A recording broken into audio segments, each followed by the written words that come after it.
Hello everyone, and welcome back to Mr. Sleepy Crime. I know many of you enjoy listening to these stories as you fall asleep. So before you drift off, I'd love for you to leave a comment letting me know where in the world you're tuning in from. And if you're enjoying the story, don't forget to like and subscribe. It really helps the channel grow. Before we begin, I want to acknowledge that this story involves real people and real tragedies. We tell these stories not for entertainment, but to remember the victims and perhaps help others recognize the warning signs that could prevent similar tragedies. For the best experience, feel free to lower the volume a little, just enough to let the story gently carry you off to sleep. Alright, please get comfortable, dim the lights, and let's dive into tonight's first story.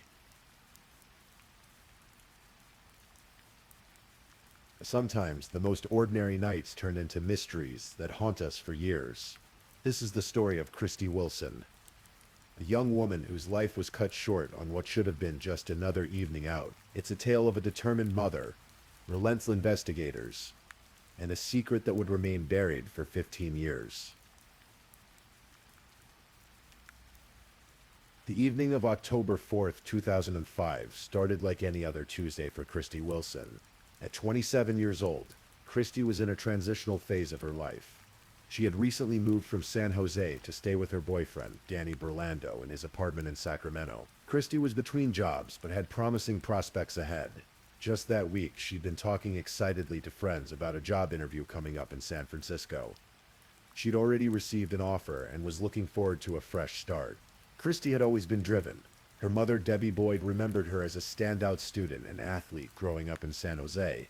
She was focused, determined, someone who knew what she wanted and went after it. Her stepfather, Pat Boyd, was a detective with the San Jose Police Department, and Christy had grown up understanding discipline and the importance of staying connected with family.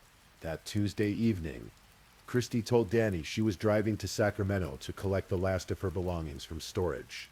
But instead of coming straight home, she decided to stop by Thunder Valley Casino in Lincoln, just north of Sacramento. Christy enjoyed gambling. She was good at it, friends said.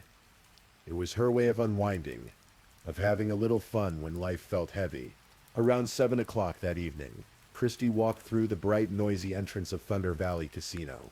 The casino floor was humming with activity. The electronic chimes of slot machines, the shuffle of cards, the low murmur of conversation blending with occasional bursts of laughter or groans of disappointment. Christy made her way to the blackjack tables, settling into a seat where she could watch the cards and lose herself in the rhythm of the game. At 10:28 p.m., Danny called her cell phone. Christy answered, her voice light and relaxed. She'd had a few drinks and had been enjoying herself. She told him she was finishing up soon and would head home shortly. Danny, comfortable and trusting, told her to drive safely. He went to bed that night expecting to wake up beside her. But somewhere in those final hours at Thunder Valley Casino, Christy's night took a turn she couldn't have anticipated. Surveillance cameras tracked her movements through the casino. She moved from table to table, at one point sitting down at a blackjack table around 11 o'clock. The footage showed her chatting with the dealer. Her demeanor relaxed, perhaps a little tipsy from the drinks she'd had. She was talking back to the dealer a bit, nothing aggressive. Just the playful banter that sometimes happens in casinos when the alcohol loosens inhibitions. It was then that a man sat down next to her. He leaned over, his voice calm and friendly. "Hey, calm down," he said. "We should probably leave this table." Christy, perhaps feeling a bit embarrassed or just ready for a change, agreed. The two of them got up and walked together to another table. She didn't know this man. They'd never met before that night. It was just one of those chance encounters that happen in places where strangers gather. A casino, a bar, a restaurant. The man's name was Mario Flavio Garcia. He was 53 years old, 26 years Christie's senior. He worked as a project manager for Sutter Health, an IT specialist by training. He was married with 2 teenage sons. On paper, he looked like a pillar of his community. A soccer coach, a family man, someone who showed up to work and did his job well. The casino's player membership system would later identify him. He'd been playing slot machines earlier in the evening before moving to the blackjack tables where he encountered Christy. For several hours the two sat side by side, gambling, talking, passing the time the way strangers sometimes do. There was no indication that Christy felt threatened or uncomfortable. She was simply enjoying her evening. At 1:13 in the morning on October 5th, surveillance cameras captured Christy and Mario leaving the casino together. The footage shows them walking through the exit, heading toward the parking lot. At one point, Garcia reaches over, attempting to put his arm around Christy's shoulders. She quickly and firmly pushes his arm away, her body language clear. Then they walk together into the darkness of the parking lot, moving beyond the reach of the cameras, beyond what anyone could see. Security cameras did not cover the area where Garcia had parked his car. Investigators would later call this blind spot a black hole. Whatever happened in those next minutes occurred in complete darkness, away from any witness, any camera, any evidence, except what Christy herself would leave behind. Minutes later, surveillance footage captured Garcia's car leaving the parking lot. He appeared to be alone. When Danny Burlando woke up Wednesday morning, Christy wasn't there. At first, he wasn't alarmed. Maybe she'd stayed longer at the casino than planned. Maybe she'd decided to crash somewhere and sleep off the drinks. But as the hours passed, his concern grew. He called her cell phone over and over, leaving increasingly desperate messages. 10:15 on Wednesday. It's now been 24 hours since I talked to you last, and I'm worried sick about you. Please call me. If you're okay, call me. If you're not okay, call me. Let me know what's going on. But there was no response. No calls. No texts. Nothing. Christy's phone had actually been left behind at the casino. When she was sitting at the blackjack table that night, she tried to put her phone in her purse, but missed. It slipped under the table, left behind when she walked out with Mario Garcia. Without her phone, there was no GPS data to track. No location history, no digital breadcrumbs to follow. By Thursday, October 6th, Danny could wait no longer. He filed a missing persons report with the Placer County Sheriff's Department. Christy's mother, Debbie Boyd, got the call she'd been dreading since her daughter hadn't checked in. Something was terribly wrong. Christy was not the type to simply disappear. She was close with her family, especially her mother. They talked regularly. She was excited about her job interview. Everything about her disappearance felt wrong. Detective Don Murchison was assigned to the case. When he met with Danny, the boyfriend was cooperative, almost desperate to help. He gave investigators full access to the apartment, answered every question, provided phone records. Anything that might help find Christy. Danny even drove the 30 miles back to Thunder Valley Casino to check the parking lot himself. Christy's car was still there, parked and seemingly untouched. Investigators initially looked at Danny as a potential suspect. They always look at the romantic partner first in missing persons cases. Christy and Danny had gotten into a domestic dispute back in April. Nothing serious, but enough to raise questions. Yet the more they investigated Danny, the more he appeared to be what he claimed, a worried boyfriend who just wanted his girlfriend to come home safely. So investigators turned their attention to Thunder Valley Casino. They pulled surveillance footage and began the painstaking process of tracking Christy's movements throughout the evening. That's when they spotted the man who kept appearing beside her hour after hour. Using the casino's player card system, they identified him Mario Flavio Garcia, a resident of Auburn, California. On October 7th, detectives went to Garcia's home to interview him. When Garcia answered the door, investigators immediately noticed something. His face was covered in scratches, fresh scratches, deep ones that ran down his face and across his chest. They looked like defensive wounds, the kind that comes from someone clawing at an attacker fighting for their life. Garcia seemed nervous, but agreed to talk. He admitted he'd been at Thunder Valley Casino that night. Yes, he remembered meeting a young woman. They'd gambled together for a while, he said. He couldn't remember her name. When they left the casino together around 1 in the morning, they'd walked toward his car in the parking lot. But then, Garcia claimed, Christy told him she'd lost her phone. She said she needed to go back inside the casino to find it. They said goodbye, he said, and she walked back toward the casino entrance while he got in his car and drove home alone. Garcia said he'd turned left out of the parking lot, taking the most direct route back to Auburn. He'd gotten home, gone to bed. That was it. He had no idea what happened to Christy after that. Investigators noted every detail of Garcia's story, but they didn't believe him. The scratches on his face told a different story. The next day, October 6th, Garcia had gone to a doctor, claiming the injuries to his face, chest, and eye came from falling out of a tree while doing yard work. But his injuries weren't consistent with that type of fall. And when Garcia showed up to work that morning, an hour late, coworkers noticed the scratches right away. On October 8th, investigators obtained a search warrant for Garcia's vehicle. What they found confirmed their worst suspicions. Inside the car, forensic technicians discovered strands of hair consistent with Christy Wilson's. They also found minute amounts of blood on the back seat and door. DNA testing would later confirm it was Christy's blood. Christy Wilson had been inside Mario Garcia's car, and she hadn't gotten out on her own. As investigators dug deeper into Mario Garcia's background, a terrifying pattern began to emerge. This was not a man who'd simply made one terrible mistake. This was a man who'd been hurting women for decades, and the system had failed to stop him. The story began in 1976, in the Bay Area city of Fremont, California. A young woman named Wendy Ward had just moved there from Ohio with her husband. They settled into their new neighborhood and quickly befriended their neighbors, including a man named Mario Garcia. He seemed kind, helpful, the perfect neighbor. When Wendy and her husband separated the following year, Garcia was there, offering support and friendship. Wendy was 26. Mario was 27. They started dating. At first, Garcia seemed wonderful, supportive, caring, attentive. But soon, Wendy noticed a shift. Garcia became possessive. His temper would flare without warning. When she tried to pull away, he became more controlling. Wendy began missing work so her colleagues wouldn't see her black eyes. In 1978, when Wendy finally told Garcia she was ending the relationship, he snapped. He grabbed her, forced her into his van, and drove to a secluded area in the Santa Cruz Mountains. What happened there was brutal. Garcia held her by the neck, threatened to smash her head in if she resisted. He sexually assaulted her. Wendy fought back, clawing and scratching, trying desperately to get away. She managed to escape with her life, but barely. Police arrested Garcia, and he was charged with kidnapping, rape, and assault with a deadly weapon.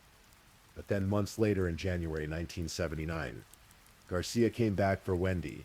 He kidnapped her again. This time he brought her to a room where he showed her a pistol. He loaded a magazine, approached her, and pressed the gun to her head. Wendy heard the click of the hammer. The gun wasn't loaded. Garcia was toying with her, terrorizing her. He asked her if she'd ever considered suicide. Somehow Wendy survived that night too. Garcia was arrested again, but the case dragged through the courts for 2 years. In 1981, prosecutors, overwhelmed with cases, courts clogged with backlogs, offered Garcia a plea deal. They told Wendy it was her word against his, that they might not win at trial. The deal: Garcia would plead guilty to 1 count of assault with a deadly weapon. His sentence, 18 months of probation. Wendy took the deal. She had to. But she knew in her heart that Garcia would do this again. She tried to move on with her life, hoping she'd never hear his name again.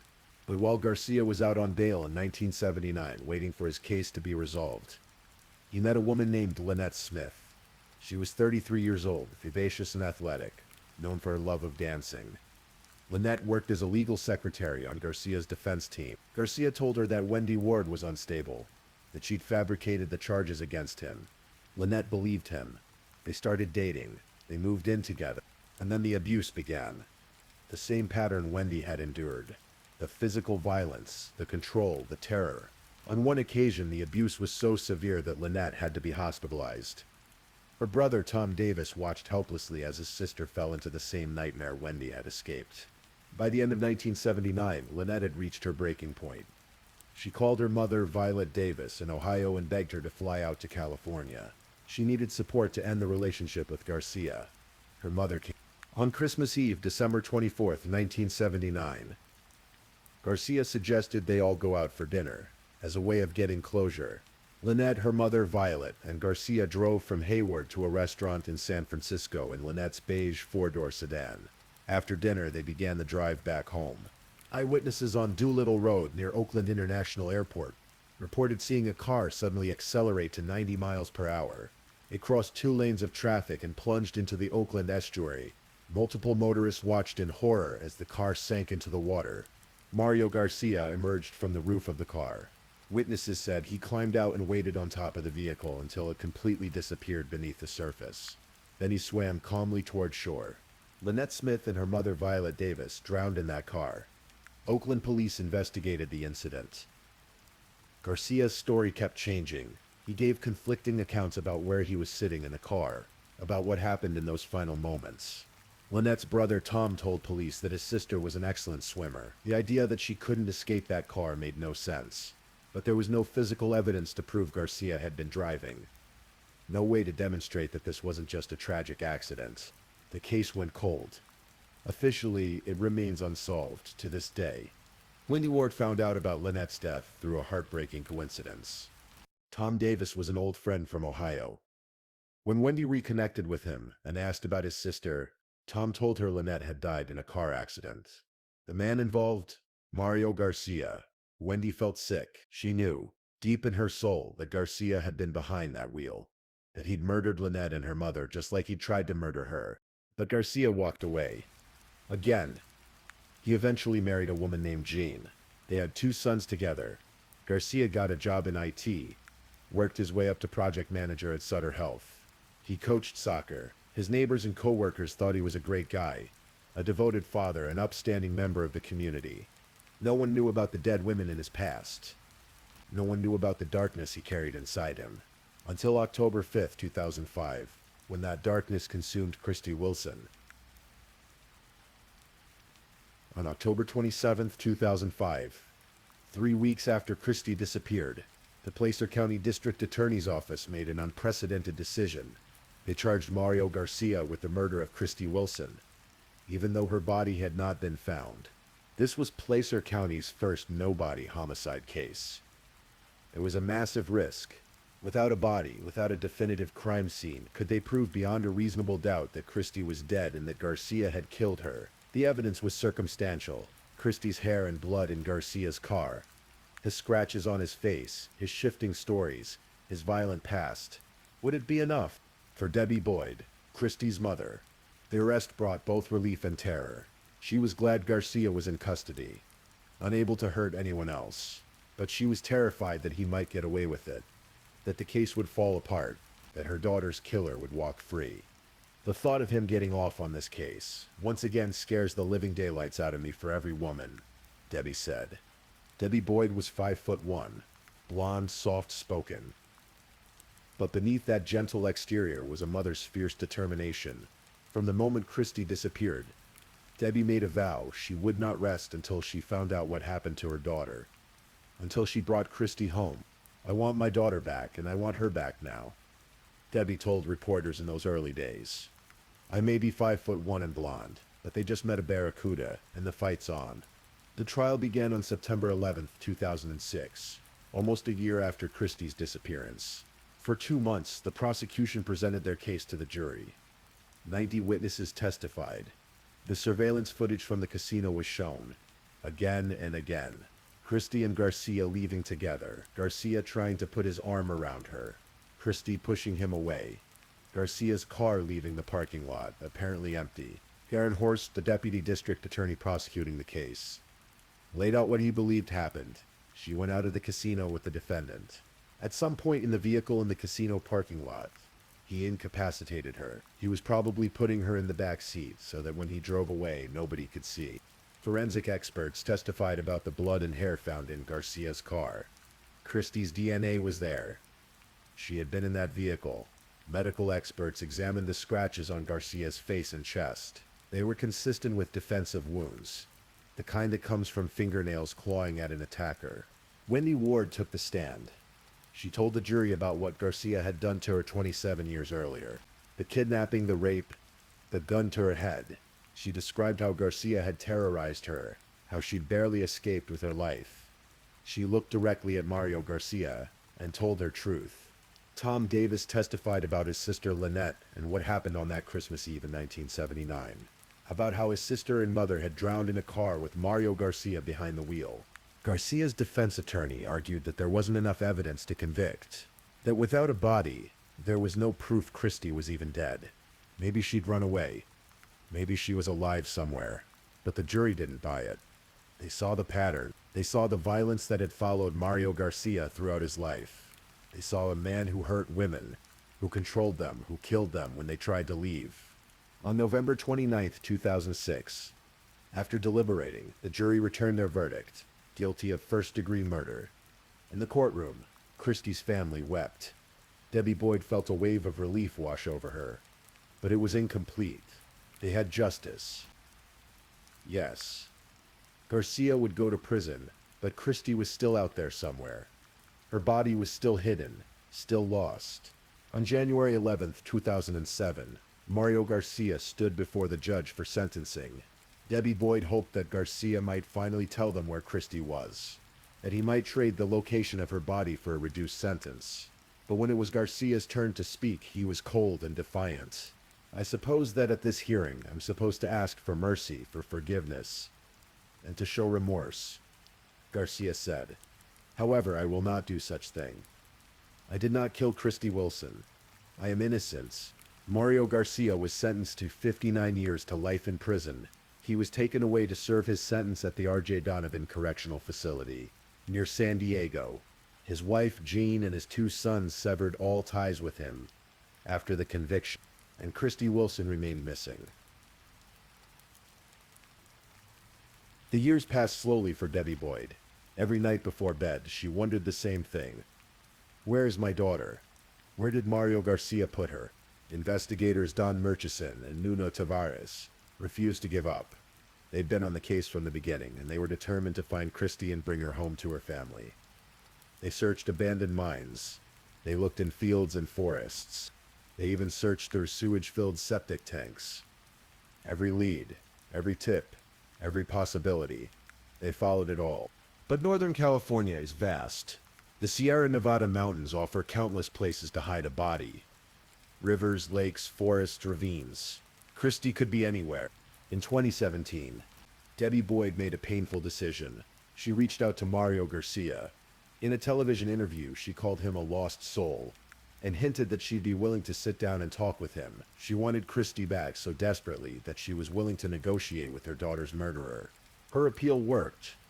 Garcia began writing letters to Boyd, and to Placer County officials. He never admitted to killing Christie, but he apologized to Boyd for her loss.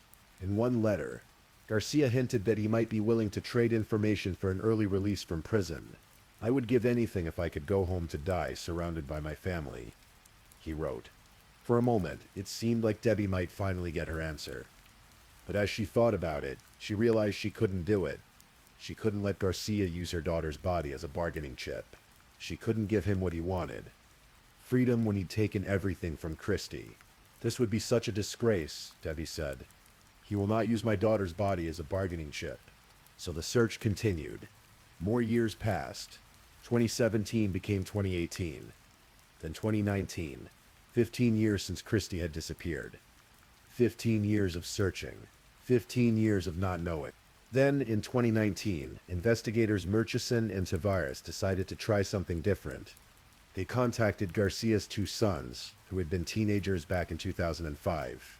The investigators asked if the sons remembered anything unusual about their father's behavior in the days after Christie disappeared. One of the sons remembered something. It was a small detail, something that had stuck with him for years. He recalled seeing his father using a tractor in their backyard around the time Christie vanished. The memory had always bothered him because his father was supposed to be at one of his soccer games that day. It was important, and his father had promised to be there. But instead, Garcia had stayed home, working in the backyard with the tractor. It was strange. It was out of character.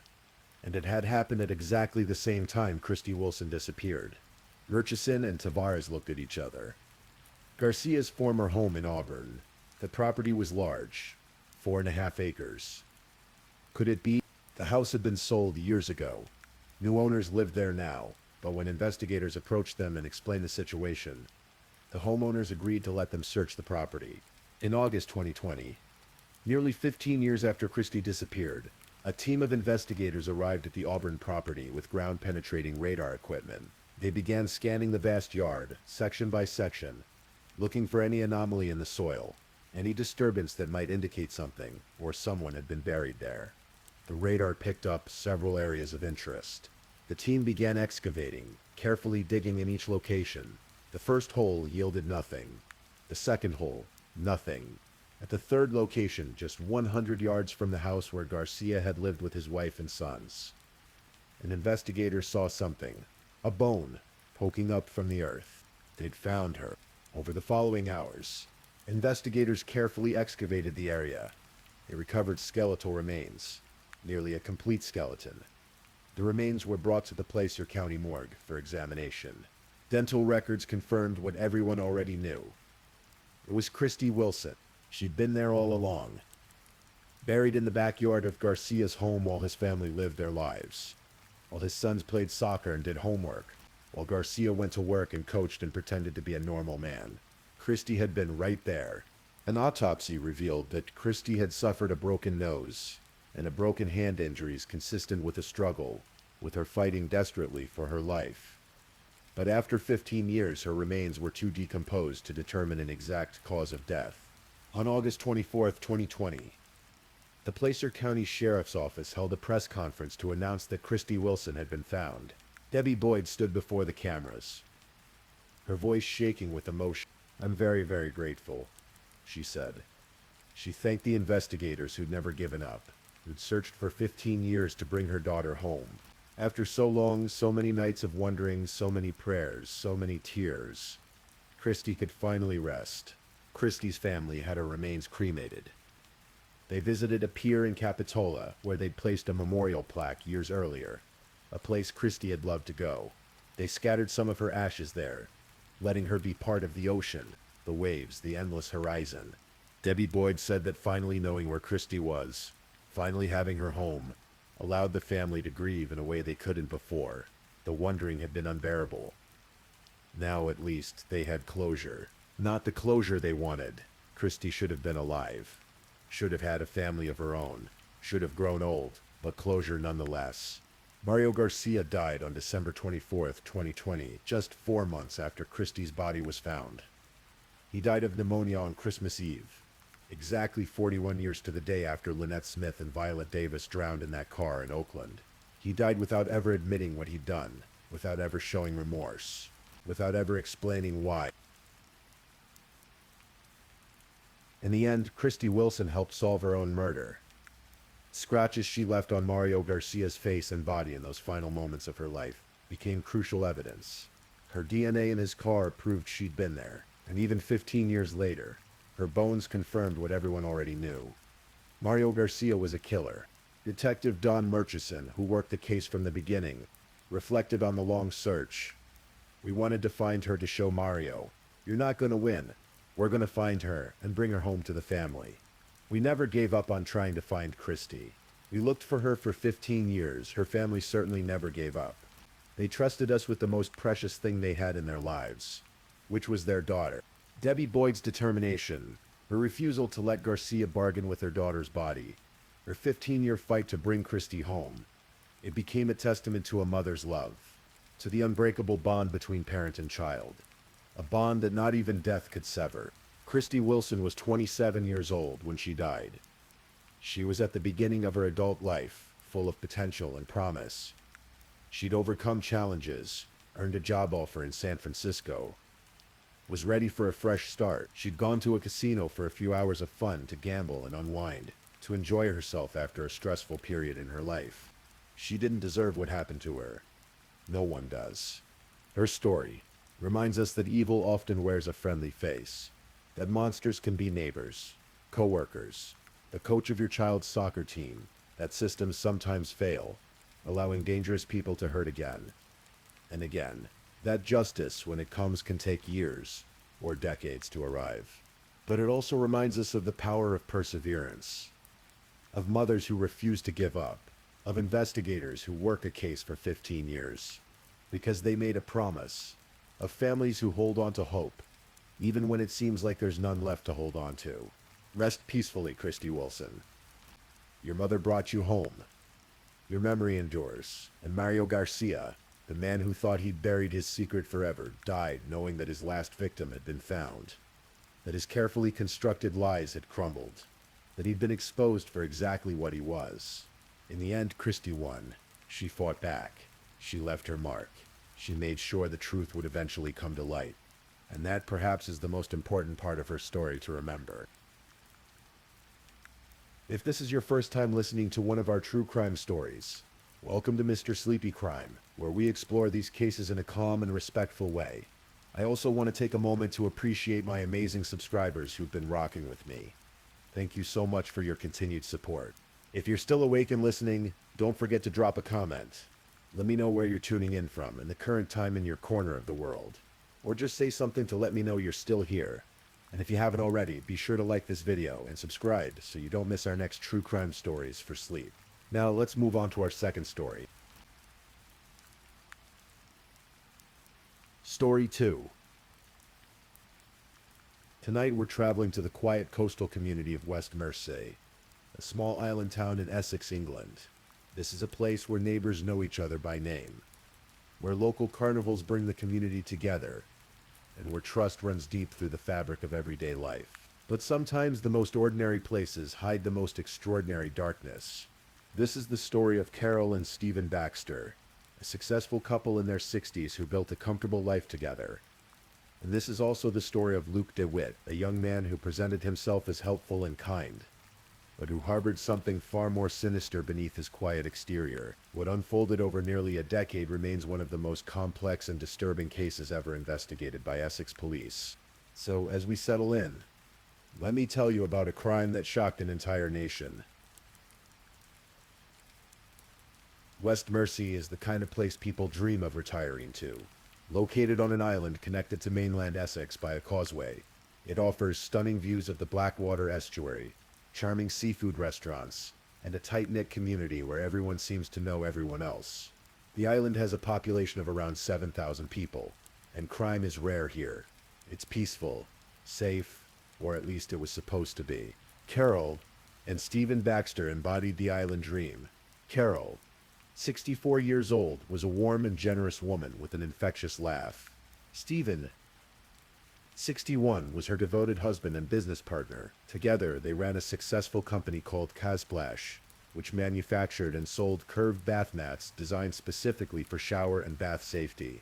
It was a niche market, but they'd built it from the ground up, and by the early 2020s, the business was thriving.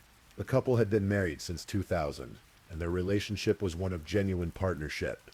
They worked together, planned together, and dreamed together.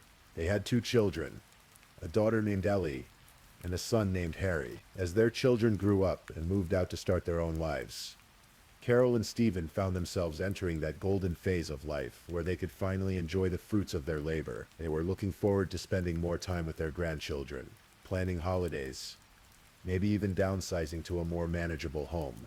Their house on Victory Road was a beautiful property, the kind of home that represented everything they'd worked for. It had a conservatory where they loved to sit in their favorite armchairs, looking out at their garden, discussing business plans, or simply enjoying each other's company. Friends described them as devoted to each other, always supporting one another through life's ups and downs. Carol was particularly community-minded. She was involved in local activities, always willing to help a neighbor, always ready with a kind word. Stephen was quieter, more reserved, but equally generous. Together, they were pillars of the West Mersey community. They were the kind of people everyone wanted to know, the kind who made their corner of the world a little bit brighter. But around 2012, the Baxters needed help with something outside their expertise. Their business was growing, and they needed a proper website, something professional that could help them reach more customers. They needed someone who understood technology, someone who could navigate the digital world that was increasingly important for small businesses. That's when Luke DeWitt entered their lives. Luke DeWitt was in his mid-20s when he first met the Baxters. He was introduced through a mutual acquaintance, and he seemed like the perfect solution to their problem. He was an IT consultant, someone who could build their website and help them manage the technical side of their growing business. And from the very beginning, Luke seemed eager to help. Luke was a quiet young man, what some people might call a bit odd or nerdy. He lived with his mother in West Mersey, and he kept to himself mostly, but he had a good reputation in the community. He volunteered at the local soup kitchen. He helped organize the annual Mersey Carnival. He was always willing to lend a hand when someone needed technical help with their computer or phone. To everyone who knew him, Luke Deadwood was harmless, helpful, kind. The Baxters welcomed him into their world. He built their website, and he did a good job, so they asked him to help with other aspects of the business. Soon, Luke was coming to their house several times a week, helping with various tasks, becoming more involved in the day-to-day operations of Cosplash. He had access to their home office, their computers, their business record, but more than that, Luke became part of their lives. He would stay for meals. He'd chat with Carol about her day. He'd discuss business strategies with Stephen.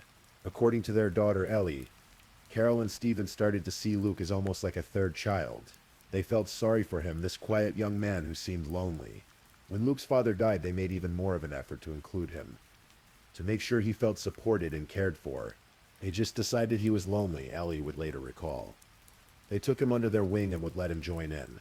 Luke became a fixture at the house on Victory Road. He knew the security code to their front gate. He knew where they kept their spare key. He could come and go almost as if he lived there. And Carol and Stephen trusted him completely. But trust, as it turns out, can be a dangerous thing. Around 2020, Carol began experiencing troubling health problems. She was feeling exhausted all the time, struggling with brain fog, experiencing mood swings. At first, she attributed it to stress or perhaps early menopause. But the symptoms persisted and worsened. She went to her doctor, underwent tests, and eventually received a diagnosis: Hashimoto's thyroiditis. Hashimoto's is an autoimmune disorder that affects the thyroid gland. It's relatively common, especially in women, and while it can be challenging to manage, it's treatable with proper medical care. Carol started on medication and began researching her condition, trying to understand what she was dealing with. But something strange started happening. Despite following her doctor's advice, despite taking her medication, Carol's condition didn't improve. In fact, it seemed to get worse. She became increasingly forgetful, to the point where her family worried she might be developing early-onset dementia. Her behavior became erratic and unpredictable. There were times when she seemed confused, disoriented, not quite herself. The family was deeply worried. Stephen did everything he could to support his wife. Ellie tried to encourage her mother to see more doctors, to get second opinions. But Carol was becoming increasingly isolated, increasingly dependent on a very specific source of support. That support came in the form of an American doctor named Andrea Bowden. Dr. Andrea Bowden, according to her online presence, was a specialist in endocrinology with particular expertise in treating Hashimoto's disease. She had supposedly treated dozens of patients successfully, helping them manage their symptoms and reclaim their lives. And somehow she had reached out to Carol, offering to help. Carol was thrilled. Finally, someone who understood what she was going through. Dr. Bowden seemed compassionate, knowledgeable, and genuinely invested in Carol's well-being. She invited Carol to join a private WhatsApp support group for Hashimoto's patients. In this group, Carol found what seemed like a community of understanding, other women who were going through exactly what she was experiencing. There was Cheryl, who had struggled with Hashimoto's for years but was finally seeing improvement. There was Jenny, Cheryl's sister, who was supportive and kind. There was Linda Edwards, another patient who shared her experiences and offered encouragement. These women became Carol's confidants, her support system, the people she turned to when she felt lost and confused. Dr. Bowden began offering Carol specific medical advice. She suggested Carol drink hot water with lemon and aspirin to improve her liver health. She recommended special supplements and smoothies that would help manage her symptoms. She advised Carol to ignore some of her regular doctor's recommendations, suggesting they didn't truly understand Hashimoto's the way Dr. Bowden did. And Carol listened. She trusted Dr. Bowden, implicitly. After all, this was a doctor who specialized in exactly what Carol was dealing with. This was someone who had helped so many others. Why wouldn't she follow her advice? Luke DeWitt, ever helpful, stepped in to assist. He offered to make the special smoothies Dr. Bowden recommended. He helped Carol manage her medication, making sure she took the right pills at the right times. He visited every single day, bringing his special health drinks, checking on Carol's progress, documenting her symptoms to share with Dr. Bowden. Carol's family noticed that Luke's presence in their lives was becoming more intensive. He was always there, always hovering, Ellie later described it as nerdy weird, the way he was constantly around. But Carol insisted Luke was helping. He was the one who made sure she took her supplements. He was the one who communicated with Dr. Bowden on her behalf. He was, Carol believed, one of the few people truly trying to help her get better. But Carol wasn't getting better. She was getting worse. What Carol didn't know, what no one in the Baxter family knew, was that Dr. Andrea Bowden didn't exist. Neither did Cheryl, or Jenny, or Linda Edwards, or any of the other supportive members of that WhatsApp group. Every single one of them was a fabrication, a fictional character created and controlled by one person, Luke DeWitt. Over the course of several years, Luke had created more than 20 distinct online personas. He had given each one a detailed backstory, a unique personality, a specific way of writing and communicating. He had created email accounts, WhatsApp profiles, even recorded voice messages using different voices to make these characters seem real. The attention to detail was extraordinary. He would have these fake personas interact with each other, creating the illusion of a genuine support network. He would send messages from Dr. Bowden giving medical advice, then have Cheryl respond with how that same advice had helped her. He would create conflicts and resolutions between the characters, making them seem like real people with real lives and real problems. Why would someone do this? What could possibly motivate such an elaborate, time-consuming deception? The answer was control. Luke DeWitt was systematically isolating Carol from her real support system. Through Dr. Bowden, he convinced Carol to ignore her actual doctor's advice. Through the support group members, he made Carol feel that her family didn't understand what she was going through. He positioned himself as the bridge between Carol and this community that supposedly understood her, making himself indispensable to her daily life. And those smoothies he was making, those special health drinks recommended by Dr. Bowden, they weren't helping Carol at all. They were poisoning her. Luke was secretly adding various drugs to Carol's smoothies. He was giving her quadruple doses of promethazine, an antihistamine that would cause drowsiness, confusion, and impaired cognitive function. He was creating the very symptoms that made Carol feel she needed more help from Doc Bowden, creating a vicious cycle of dependence. In one particularly disturbing incident, Carol was hospitalized with severe stomach pain. During a scan, doctors discovered something shocking. There was a metal tack inside a medicine capsule in her stomach. Someone had deliberately placed a sharp metal object inside what appeared to be a normal pill. The doctors managed to remove the tack, but Carol had no idea how it had gotten there. It was a mystery, a frightening incident that added to her growing sense that something was terribly wrong with her body. When police would later search Luke's home, they would find a bag containing metal tacks identical to the one that had been removed from Carol's stomach. They would also find empty pill casings, the kind that could be filled with medications or other substances. Luke DeWitt wasn't just manipulating Carol's mind, he was actively harming her body, slowly poisoning her, watching her deteriorate, all while presenting himself as her devoted helper. But why? What was the endgame? By early 2023, Carol's condition had become critical. She was confused most of the time, barely able to function. Her family was desperate, watching someone they loved slip away and not understanding why. The doctors couldn't figure out what was wrong. The medications weren't working. Carol felt completely alone, trapped in a body and mind that seemed to be betraying her. Luke DeWitt was spending more time at the Baxter house than ever before. He was there every single day, managing Carol's medications, making her smoothies, checking on both Carol and Stephen. The family was grateful for his help, even if his constant presence felt a bit overwhelming at times. What no one knew was that Luke was preparing for the final phase of his plan. At some point, the exact timeline is unclear. Luke had begun thinking about what would happen to Casplash if something happened to Carol and Stephen. He had worked for the company for years.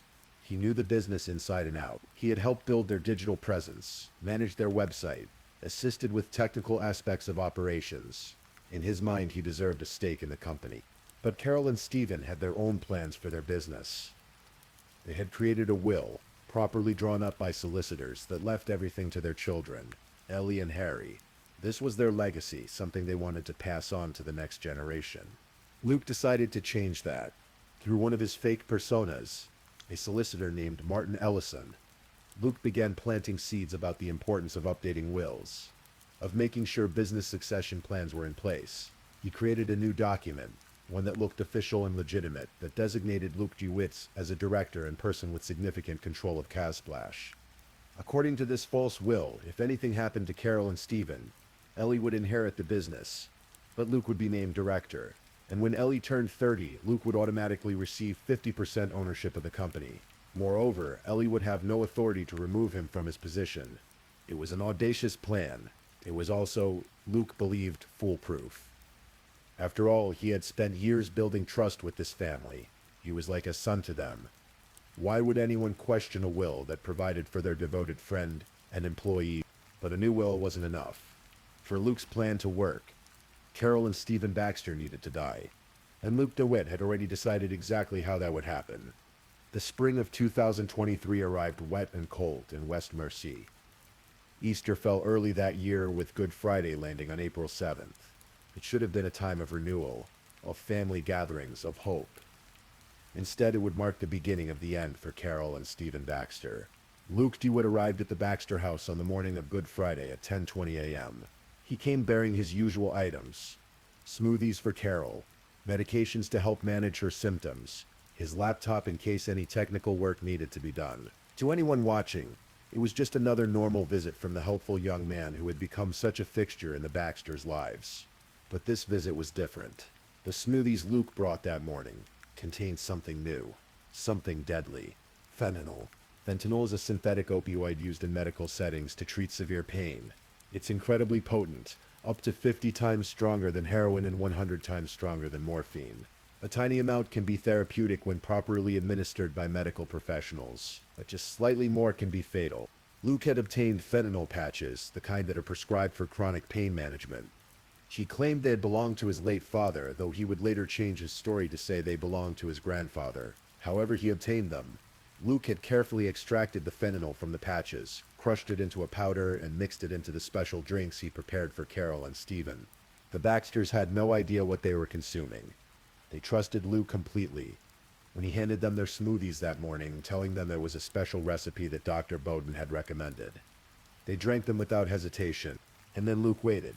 He didn't leave the house.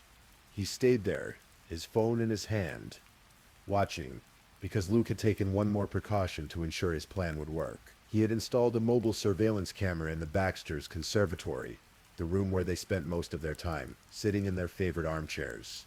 He had connected this camera to an app on his phone, allowing him to monitor them in real time. As the fentanyl began to take effect, Carol and Stephen would have started feeling drowsy. Perhaps they thought they were just tired, needing an afternoon nap. They settled into their armchairs in the conservatory, the place where they'd spent countless peaceful hours together. The fentanyl worked quickly. Within hours, both Carol and Stephen Baxter slipped into unconsciousness. Their breathing would have become shallow, then slower, then stopped altogether. It would have been, if there's any mercy in this at all, relatively peaceful. They likely had no idea what was happening. They simply fell asleep, sitting side by side in the conservatory they loved, and never woke up. Luke DeWitt watched it all happen on his phone. He stayed in the house until 7:55 that evening, monitoring them, making sure the poison had done its work. When he was certain they were dead, he finally left, carefully locking the front door behind him with a double lock. The doorbell camera captured him leaving, walking down the path from the house. His eyes on his phone, his expression calm and composed. He walked back to his own house, settled in for the evening, and watched a crime drama on television called Beyond Paradise. The next day, Saturday, April 8th, Luke went out for breakfast with his mother. They had ice cream together. It was a pleasant day, a normal day. Meanwhile, just a short distance away, Carol and Stephen Baxter sat dead in their conservatory, their bodies growing cold in their favorite chairs. Luke didn't check on them. He didn't call. He simply waited for someone else to discover what he had done. Easter Sunday, April 9th, 2023, dawned over West Mercy. It should have been a day of celebration, of family gatherings, of hope and renewal. Instead, it became the day that changed everything for the Baxter family forever. Ellie Baxter was concerned. She had been trying to reach her parents all weekend, but they weren't answering their phones. This was unusual, especially on Easter weekend. Her parents always answered when she called. Always. By mid-morning, Ellie's concern had turned to worry. She decided to drive over to her parents' house to check on them. When she arrived at Victory Road, she knocked on the door, but there was no answer. She looked for the spare key, but it wasn't in its usual place. Something felt wrong. Ellie walked around to the conservatory, the room where her parents spent so much of their time, and that's when she saw them, through the window. Her mother and father sitting in their armchairs, completely still. Carol had some kind of substance coming from her mouth. Ellie began pounding on the windows, screaming for her parents to wake up. When they didn't respond, she called her partner, and together they smashed their way into the house. Ellie ran to her parents, trying desperately to wake them, but it was too late. They were cold to the touch. They were gone. I have never known an emotional pain to physically hurt so much. Ellie would later say, describing that moment, "I begged them to wake up. The police and paramedics arrived quickly. They found a scene that was both tragic and puzzling. Here were two people in their 60s, apparently healthy, now dead in their home with no obvious injuries, no signs of violence, no clear indication of what had happened." While the emergency responders were still on scene, Luke DeWitt arrived. He approached an officer, presenting himself as a close family friend. He suggested that maybe it was a gas leak, carbon monoxide poisoning perhaps. He seemed concerned, helpful, eager to assist in any way he could. A police officer's body camera captured Luke that day, standing outside the Baxter house, speaking calmly about his friends. "I need to check on them," he said. "I always pop in." He explained that he had worked for the Baxters, that he helped Carol with her medication, that he was like family to them. To the officers on scene, Luke DeWitt appeared to be a grieving friend, shocked by the sudden loss of people he cared about. They had no reason to suspect he was anything else. In fact, initially Luke was treated as a witness, someone who might be able to help them understand what had happened to Carol and Stephen. The house was examined for carbon monoxide, but the levels were normal. There was no gas leak. The heating system was functioning properly. So what had killed them? The bodies were taken to Broomfield Hospital for post-mortem examinations. It would be weeks before the toxicology reports came back, weeks during which the Baxter family tried to process their grief, tried to understand how they could have lost both parents on the same day, tried to plan funerals for two people who should have had many more years ahead of them. And during those weeks, Luke DeWitt did something extraordinary in its audacity. He produced a will, the day after the Baxters' bodies were found. Luke DeWitt sat down with his phone and created a document. He titled it as The Last Will and Testament of Carol and Stephen Baxter. In this document, he outlined how, in the event of their deaths, Cowsplash Limited should be managed. He made himself a director and gave himself significant control over the company. He specified that upon Ellie turning 30, he would own 50% of the business. He backdated this document to early 2023, making it appear as though the Baxters had created it months before their deaths. Then he placed a copy of this will in the Baxter house, in a location where Ellie would be sure to find it as she went through her parents' belongings. Ellie was confused when she found the will. Her parents had never mentioned creating a new will. They had always been transparent about their plans to leave the business to their children. This new document didn't make sense. She mentioned it to the police, who made a note of it but didn't initially see it as significant. Then, in July of 2023, the toxicology reports finally came back, and everything changed. Both Carol and Stephen Baxter had died from lethal doses of fentanyl. The amounts in their systems were massive, enough to kill each of them several times over. This wasn't an accidental overdose. This wasn't a suicide, this was murder. Essex police immediately launched a murder investigation. Detective Inspector Lydia George was assigned as the senior investigating officer.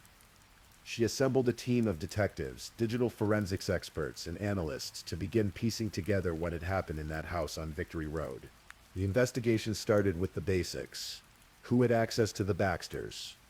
Who had been in contact with them in the days before their deaths? Who stood to benefit from their deaths? The doorbell camera footage quickly revealed that Luke DeWitt had been the last person to visit Carol and Stephen before they died. He had arrived on the morning of Good Friday, and hadn't left until nearly 8 p.m. that evening, and after he left there was no evidence of anyone else entering the house until Ellie discovered the bodies on Easter Sunday. The suspicious will raised red flags. When police checked with the Baxters' actual solicitors, they found a completely different will on file, one that left everything to Ellie and Harry with no mention of Luke DeWitt at all. A search warrant was executed on Luke's home in July. What the police found there was shocking. There were 80 electronic devices, 80 phones, laptops, tablets, USB drives, hard drives. It was a staggering collection of technology for one person to possess. And then there were the fentanyl patches. Multiple patches, some used, some unused. Luke claimed they had belonged to his father, who had been prescribed them for pain management before his death. Later, when that story didn't hold up, he changed it to say they had belonged to his grandfather. But the most damning evidence was found in a bag in Luke's bedroom. Inside that bag were metal tacks, identical to the one that had been removed from Carol Baxter's stomach months earlier. There were also empty pill casings and prepared capsules containing quadruple doses of promethazine. Detective Superintendent Rob Kirby would later say that finding these items suggested Luke had been planning to kill again. The fact that he still had the murder weapons, that he had prepared additional poison pills, indicated he wasn't done. If he hadn't been caught, there likely would have been more victims. But the most revealing evidence was digital. When Detective Reuben Brame and his team began examining the 80 devices seized from Luke DeWitt's home, they uncovered a network of deception that was almost unbelievable in its scope and complexity. Every single fake persona that had been communicating with Carol Baxter traced back to Luke, Dr. Andrea Bowden, Cheryl, Jenny, Linda Edwards, all the supportive members of the Hashimoto's support group, all the email addresses, WhatsApp accounts, social media profiles. All of it was Luke. The investigators found evidence of the painstaking work Luke had put into maintaining these personas. He had created detailed backstories for each character. He had practiced speaking in different voices, recording audio messages to make Jenny sound different from Dr. Bowden. He had carefully crafted the writing style of each character to make them seem distinct from one another. But here's what proved beyond any doubt that these weren't real people. The investigators found messages between these fake personas and Stephen Baxter. Luke had tried to claim in his defense that Stephen had been in on the scheme, that they had created these fake personas together to help Carol feel supported. But the messages showed conversations between Stephen and Dr. Bowden, between Stephen and Jenny, discussions where Stephen was clearly being deceived by these fictional characters just as much as Carol was. There was no way Stephen could have been creating messages from characters who were actively deceiving him. The surveillance app was still on Luke's phone, the one he had used to watch Carol and Stephen die.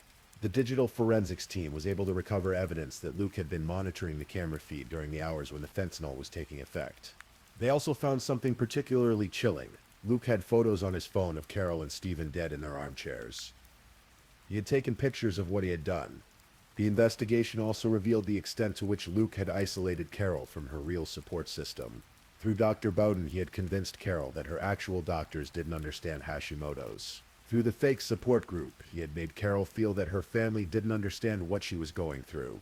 He had even suggested, through Dr. Bowden, that Carol's phone should be taken away because it was stressing her out, further cutting her off from outside contact. Detective Inspector Lydia George described it as one of the most complex investigations Essex police had ever undertaken. The sheer volume of digital evidence was overwhelming, but piece by piece, the team built an irrefutable case. On July 6, 2023, Luke DeWitt was arrested at his workplace on the University of Essex campus in Colchester. He was charged with 2 counts of murder. His reaction was described as preternaturally calm, while Ellie Baxter, who was also initially suspected and questioned, was distraught and confused. Luke showed no emotion whatsoever. He simply cooperated quietly, offering his explanations, maintaining his composure. The trial would begin in February of 2024. The trial of Luke DeWitt opened at Chelmsford Crown Court on Valentine's Day, 2024. Presiding over the case was Justice Lavender. The prosecution was led by Tracy Island KC, who had the massive task of presenting the complex web of evidence to the jury. Over the course of 6 weeks, the courtroom heard testimony that painted a picture of manipulation and control that was almost unprecedented in its scope. Ellie Baxter took the stand, her voice breaking as she described finding her parents dead. She spoke about how Luke had been a constant presence in their lives, someone she had trusted like a brother. She talked about how she had confided in Jenny, one of Luke's fake personas, after her parents died, seeking comfort from someone she thought understood her pain. "I was absolutely beside myself," Ellie testified. Who do I trust now? I was hurt. Luke, I honestly thought was my brother, but unfortunately the evidence is stacking up. It all makes sense now. Medical experts testified about the effects of fentanyl, explaining how the doses found in Carol and Stephen's systems were massively beyond therapeutic levels. They explained how fentanyl shuts down the respiratory system, causing death by essentially making the body forget to breathe. Other medical experts discussed the promethazine found in Carol's system, the quadruple doses that would have caused severe confusion, drowsiness, and cognitive impairment. They explained how Carol's symptoms of supposed dementia were actually the result of being systematically poisoned. Digital forensics experts walked the jury through the evidence recovered from Luke's devices.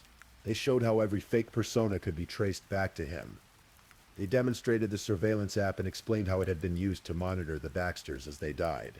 The prosecution played recordings of voice messages Luke had sent while pretending to be Jenny, showing how he had practiced speaking in a feminine voice to make the character more believable. It was disturbing to hear this evidence of the lengths Luke had gone to in his deception. Throughout all of this testimony, Luke DeWitt sat in the dock, using a wheelchair throughout the trial, showing little emotion. He maintained his composure, occasionally taking notes, but never displaying the grief or remorse one might expect from someone accused of murdering their friends. When it came time for the defense, Luke's legal team presented his version of events. Luke claimed that he had created the fake personas. Yes, but that it had been Stephen's idea. According to Luke, Stephen had asked him to create these fictional characters to give Carol someone to talk to help manage her anxiety and stress about her illness. He claimed that he and Stephen had been working together the whole time, that Dr. Bowden and the others were a kind of therapeutic fiction designed to help Carol feel supported. It was. The prosecution argued an absurd defense, and under cross-examination, it fell apart completely.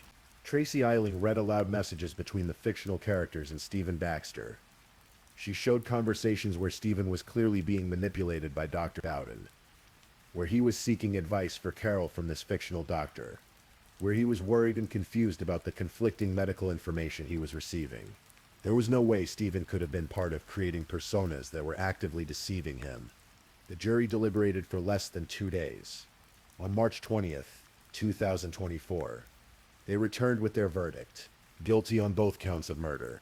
Ellie Baxter wept as the verdicts were read. Her brother Harry sat beside her, both of them finally seeing justice for their parents.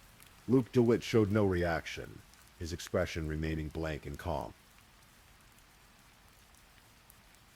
2 days later, on March 22, 2024, Luke DeWitt returned to Chelmsford Crown Court for sentencing.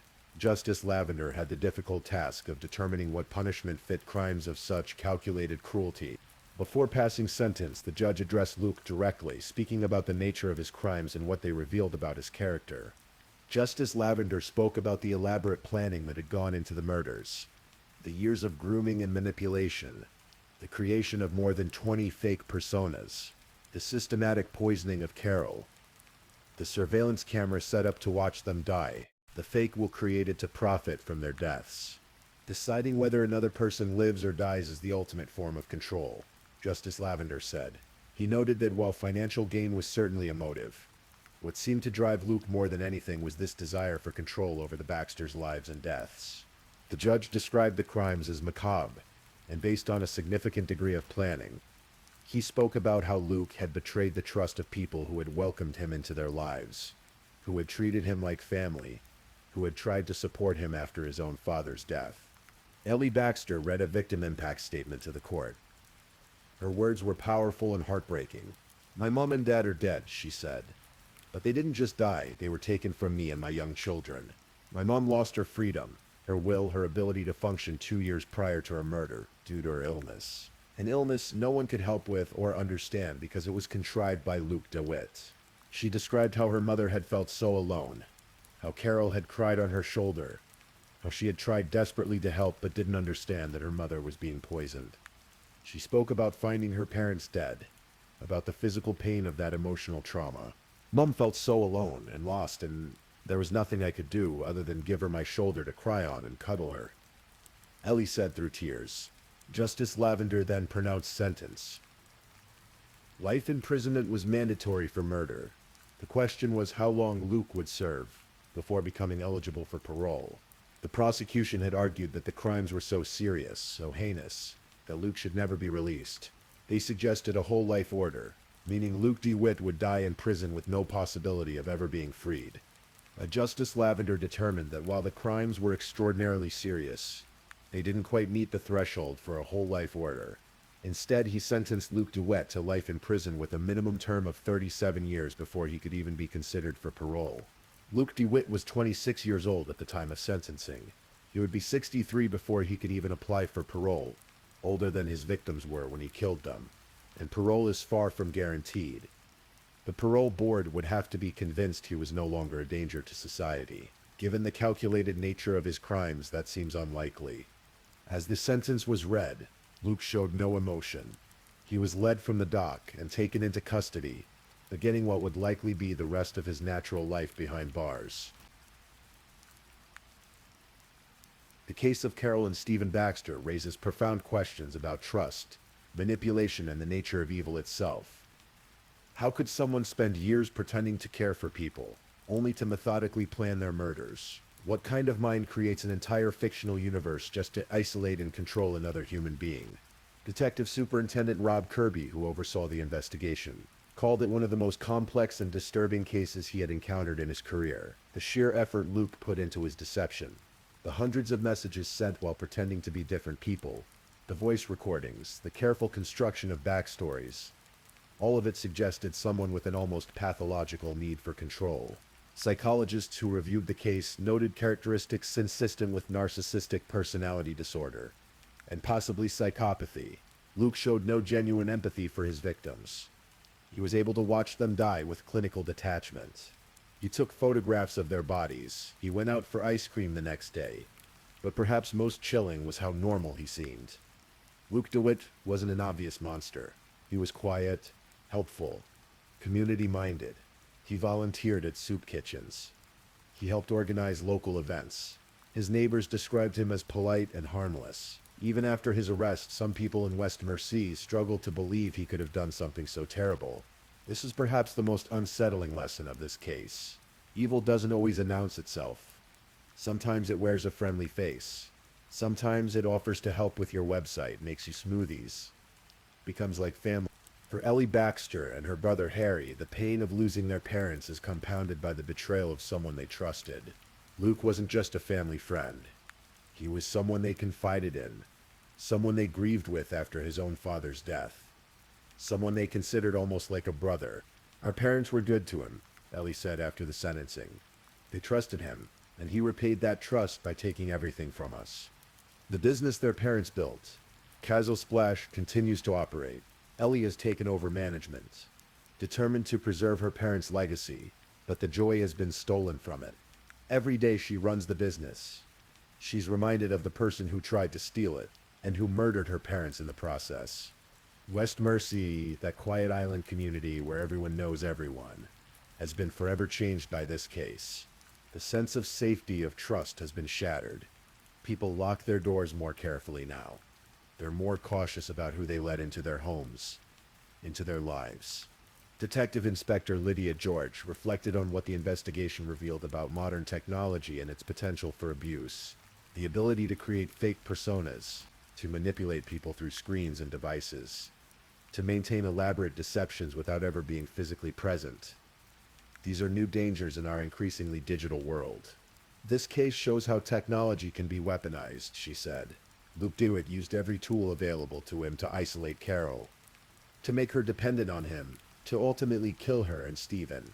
It's a cautionary tale about how we need to be vigilant, even with people we think we know. The question that haunts everyone who followed this case is simple. Why? Why go to such extraordinary lengths? Why spend years building these fake personas? Why not simply walk away if you wanted more control over the business? The truth is, we may never fully understand what drove Luke DeWitt. He has never shown remorse. He has never fully explained himself. Even his defense at trial, blaming Stephen for the fake personas, seemed more like a desperate attempt to avoid conviction than a genuine explanation. Perhaps the answer is that some people are simply wired differently. Some people see others not as human beings with inherent worth. but as objects to be controlled, manipulated, used, and discarded when they're no longer useful. Carol and Stephen Baxter were loving parents, successful business owners, valued members of their community. They worked hard, built a good life, and looked forward to enjoying their golden years together. They welcomed a lonely young man into their lives, trying to show him kindness and support. They deserved to grow old together, to play with their grandchildren, to sit in their conservatory watching the sunset over their garden. Instead, they died in those chairs, poisoned by someone they trusted, someone they had tried to help. This is their story.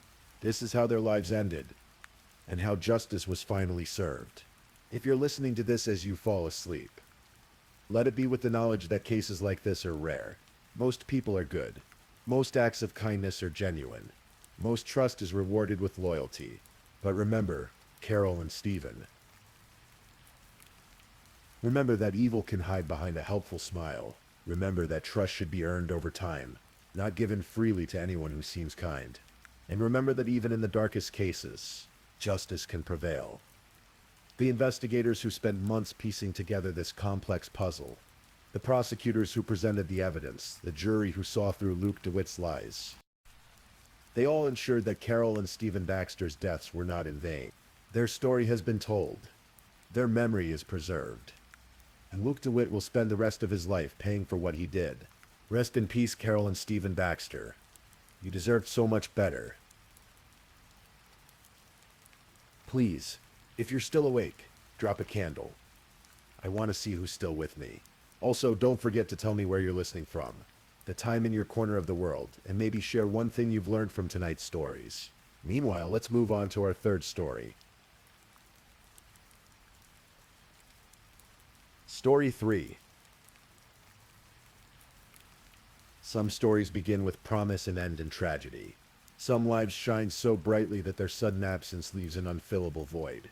Tonight's story is about a young woman named Kania Monje, whose dreams of a better life brought her to America, only to have those dreams extinguished by a monster hiding in plain sight. Kania Monje was born on January 26, 1992, in Honduras, to a mother who was little more than a child herself. Maria was only 15 years old when she gave birth to Kania. Life in Honduras was difficult, marked by poverty and limited opportunities. When Maria was just 16, her family made a heart-wrenching decision. They pooled together every resource they had to send Maria to the United States, hoping she could build a foundation for a better future. But there was a cost to this opportunity. Maria had to leave her infant daughter behind with her own mother. For 10 long years, Maria worked tirelessly in America, always thinking of the daughter she'd left behind. In 1994, she met Tony Lee, a man who would become her husband, and eventually the only father Kania would truly know. From the moment they met, Tony heard about Maria's greatest wish, to bring Kania to America. It consumed Maria's thoughts, drove her work ethic, and shaped every decision she made. Finally, in 2004, after a decade of separation, 12-year-old Kania stepped off a plane and into her mother's arms. The reunion was everything Maria had dreamed of. Kania was brought to Aurora, Colorado, where she would live with Maria, Tony, and her 2 younger half-sisters. The family was complete at last. Kania adapted to her new life with remarkable grace. She was small in stature, standing just 4 feet 11 inches tall, but her personality filled every room she entered. She threw herself into learning English, making friends and embracing American culture while still honoring her Honduran roots. When she was 12 and learning English, she asked Tony to explain their relationship in American terms. Tony told her the truth.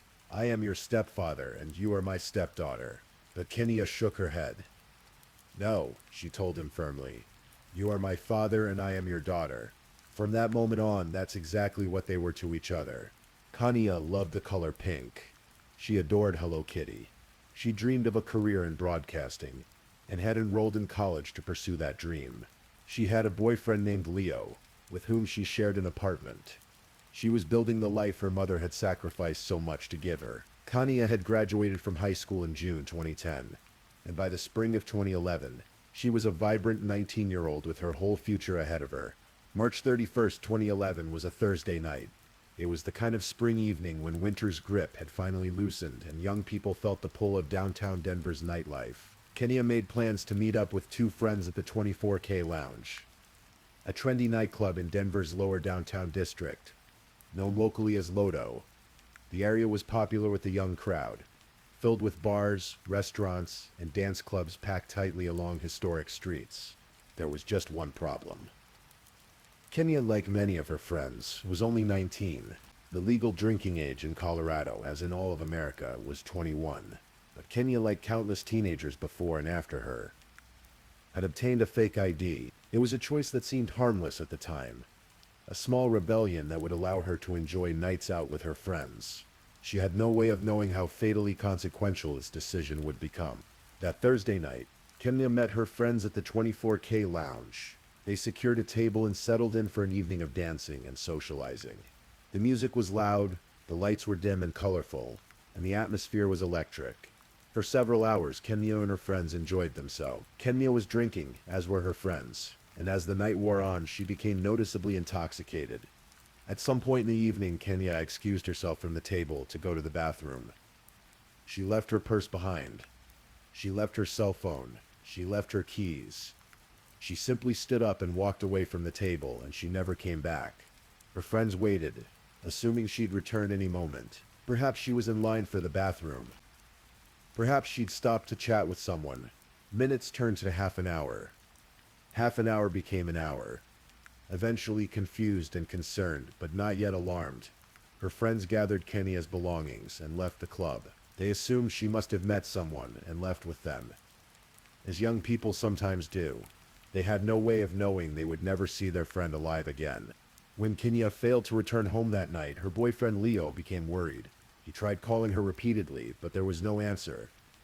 By morning, he knew something was wrong.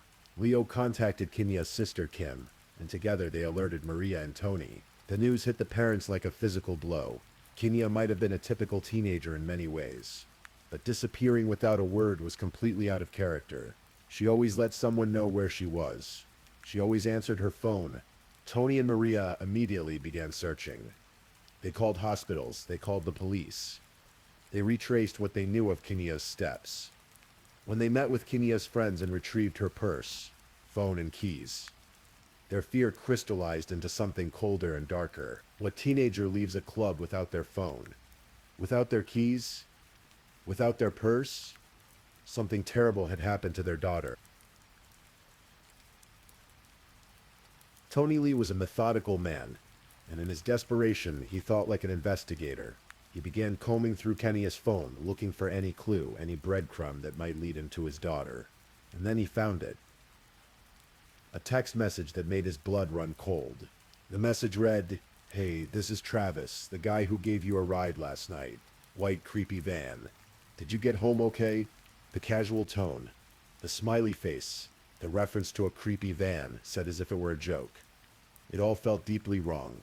Tony showed the message to police, who immediately began investigating. They traced the number and identified the sender as a man named Travis Forbes, a 31-year-old local man who worked at a bakery making granola bars. On the surface, Forbes seemed harmless enough. He was an entrepreneur of sorts, selling gluten-free granola bars he made himself. He had a girlfriend named Carrie Humphrey. He seemed like an ordinary guy. When police contacted Forbes, he was cooperative. Too cooperative. Perhaps he readily admitted that he'd been with Kenya that night. His story was straightforward and seemed designed to portray him as a good Samaritan. He said he'd been downtown with a male friend when they encountered Kenya outside a nightclub around 3 a.m. She was clearly intoxicated and visibly upset, stumbling along the street. Concerned for her safety, Forbes said, he and his friend offered to help her find a cab or give her a ride home. According to Forbes, they couldn't find her car at a nearby club called Club Lavish, where Kenya thought she'd parked. So Forbes offered to drive her home in his white cargo van. They dropped off Forbes' friend first, and then, Forbes claimed, Kenya asked to stop at a Conoco gas station to get cigarettes. When they arrived, Forbes said the station was closed, but there was a man outside smoking. Kenya went to ask him for a cigarette, struck up a conversation with this mystery man, and then simply walked off with him. Forbes said the man looked clean-cut and trustworthy, so he didn't think twice about leaving Kenya with him. That, Forbes insisted, was the last time he saw her. Tony Lee met with Forbes in person during those early days of the investigation. Years later, he would recall shaking Forbes' hand and feeling it tremble in his grasp. "I knew then," Tony would say, "I was shaking the hand of the last person who saw Kenya alive. but knowing it and proving it were two different things. Police were deeply suspicious of Forbes' story. When they examined his white cargo van, they were hit by the overwhelming smell of bleach. The van had brand new carpeting. Both were significant red flags. Why would someone thoroughly bleach a vehicle and replace the carpet unless they were trying to hide evidence? Additionally, police discovered that Forbes was on probation for domestic violence. His criminal history was more extensive than it first appeared. He had a record for assault, trespassing, harassment, and theft stretching back to his teenage years. But suspicion wasn't evidence. Forbes stuck to his story, and without physical proof, police couldn't arrest him. They needed something more. Days turned into weeks. Weeks turned into months. Kenya remained missing. Her family was trapped in an agonizing limbo, hoping she was alive but fearing the worst. Investigators continued building their case methodically. They obtained surveillance footage from the bakery where Forbes worked, hoping it might provide some answers. What they found was chilling. The footage showed Forbes entering the bakery owner's office the night after Kenya disappeared and unplugging the surveillance system. But he'd been picked up on another camera that he didn't know about. This camera captured Forbes wheeling in a large cooler and placing it inside a walk-in freezer. He was also seen carrying rags and bottles of bleach. The implications were horrifying, but still, without Kenya's body, police couldn't definitively prove what had happened. Forbes' girlfriend, Carrie Humphrey, became part of the investigation as well. When questioned, she told police that Forbes had called her during the early morning hours of April 1st, asking her to provide him with an alibi. Initially, she said he'd told her he'd slept in his van that night. Later, his story changed. He said he'd been on a marijuana run, which would have been a probation violation. Strangely, Humphrey never asked Forbes why he needed her to lie for him. She simply did it. Her compliance would later cost her dearly. She would eventually plead guilty to charges, including attempting to influence a public official, perjury, and making false reports to authorities. She was sentenced to 2,000 hours of community service and up to 2 years in Denver County Jail.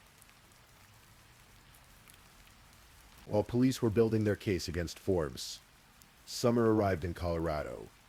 July 4th, 2011, brought warm weather and fireworks celebrations. In Fort Collins, about 65 miles north of Denver, a 30-year-old woman named Lydia Tillman went downtown to watch the Independence Day fireworks display.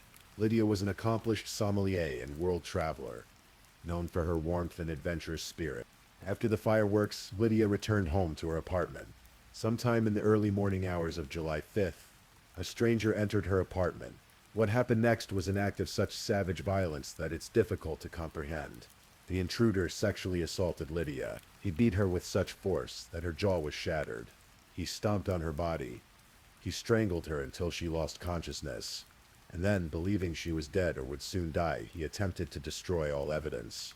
He poured bleach over her body and throughout her apartment, and then he set the apartment on fire. But Lydia Tillman was not dead. Against all odds, she regained consciousness as flames began spreading through her apartment. In an act of extraordinary courage and survival instinct, she dragged herself to a window and jumped from the second story of the building. By what can only be described as a miracle, an ambulance happened to be arriving at the scene just as she jumped. Paramedics immediately began treating her. When they asked if she knew who had attacked her, Lydia managed to say, "No, no, no," before suffering a massive stroke. She fell into a coma that would last for more than 5 weeks. When her father, Willie Tillman, arrived at the hospital, he couldn't even recognize his own daughter. Her face was so swollen and discolored from the beating that she was unidentifiable. Only a ring she wore and a tattoo on her leg confirmed her identity. Despite the bleach, despite the fire, Lydia had managed to preserve evidence. During the assault, she had fought back, and beneath her fingernails, crime scene technicians found DNA.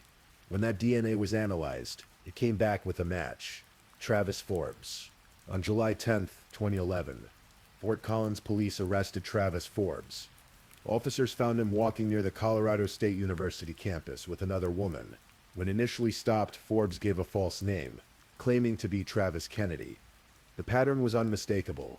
He was hunting again, with DNA evidence tying him to Lydia Tillman's brutal assault and strong circumstantial evidence connecting him to Kenya Monge's disappearance.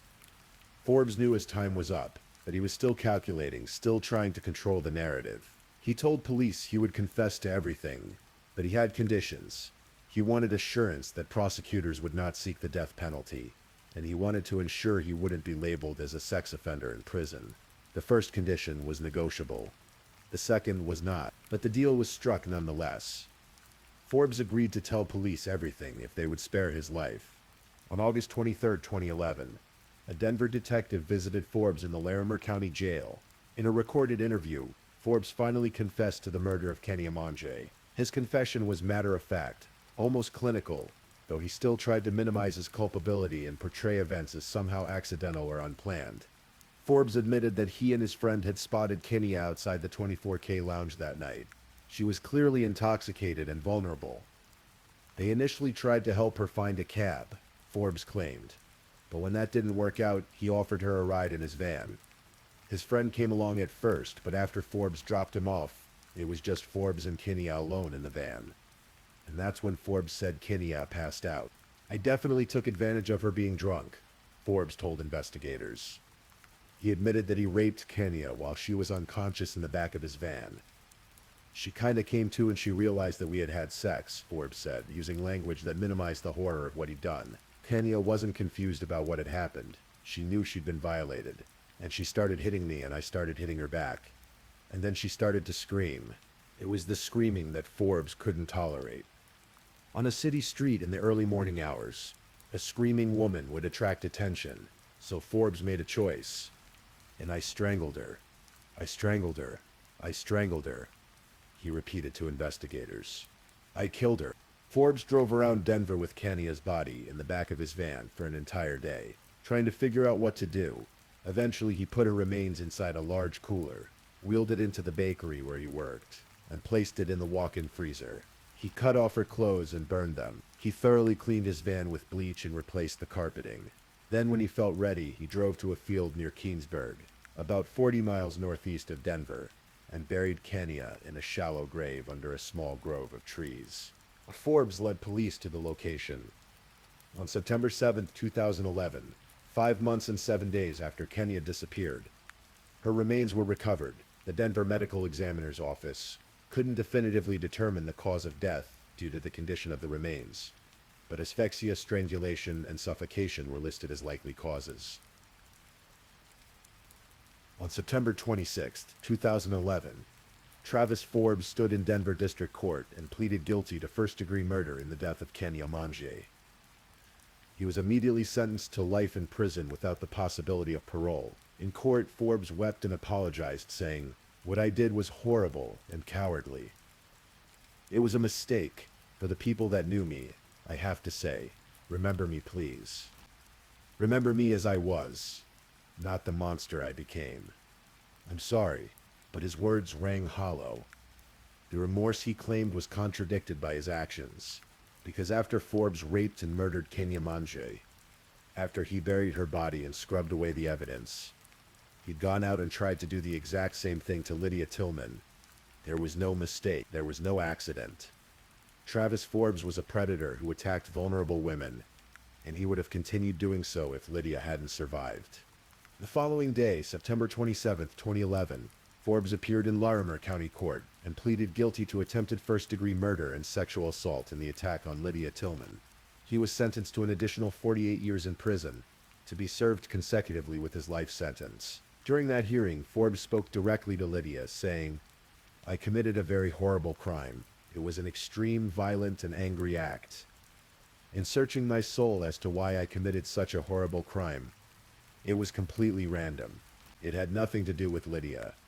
It is a godsend that she survived." Lydia Tillman, who had relearned how to speak after her stroke, submitted a written statement that was read in court. Her words were powerful. "Travis Forbes, you caused me no harm." She was reclaiming her narrative, refusing to let him define her story. Though her physical recovery would take years, her spirit remained unbroken. Kenya's funeral was held on September 16, 2011, at Glory to Glory Christian Center in Aurora. Several hundred people attended the service, which was conducted in both English and Spanish to honor Kenya's heritage. Attendees wore pink and black, Kenya's favorite colors. Some wore Hello Kitty items in her memory. Maria Lee prepared a pink room in their home for Kenya. decorated with Disney princess posters and stuffed animals, perhaps trying to preserve the innocence of the little girl she'd once left behind in Honduras. The daughter she'd worked so hard to bring to America, the young woman whose life had been stolen just as she was beginning to bloom. Kenya was laid to rest at Hampton Memorial Estates in Denver. The family established the Kenya Manji Foundation to help other families dealing with missing persons cases, and to educate young women about safety and awareness. After Forbes's arrest, a fuller picture of his criminal history emerged, and it was deeply disturbing. At 17, Forbes had broken into 16 Fort Collins homes and businesses, stealing more than $15,000 worth of money and merchandise. When police searched his room, they found pairs of women's underwear that he had stolen and vandalized. Even while on probation for those crimes, Forbes was arrested for criminal harassment, caught carrying a knife, and violated curfew 43 times. In 2004, 2 female joggers in Highlands Ranch were hit by rocks thrown by Forbes. He was arrested and charged with assault. The pattern was clear. Travis Forbes had a specific hatred and aggression toward women that manifested in progressively more violent acts. The justice system had multiple opportunities to recognize the danger he posed, but he kept slipping through the cracks. His sentences too light, his probations too lenient, until finally his violence escalated to rape and murder.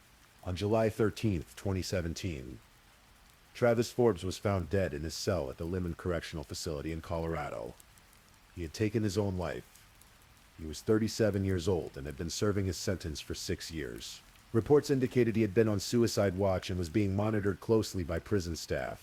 Some speculated that guilt and shame had finally overwhelmed him.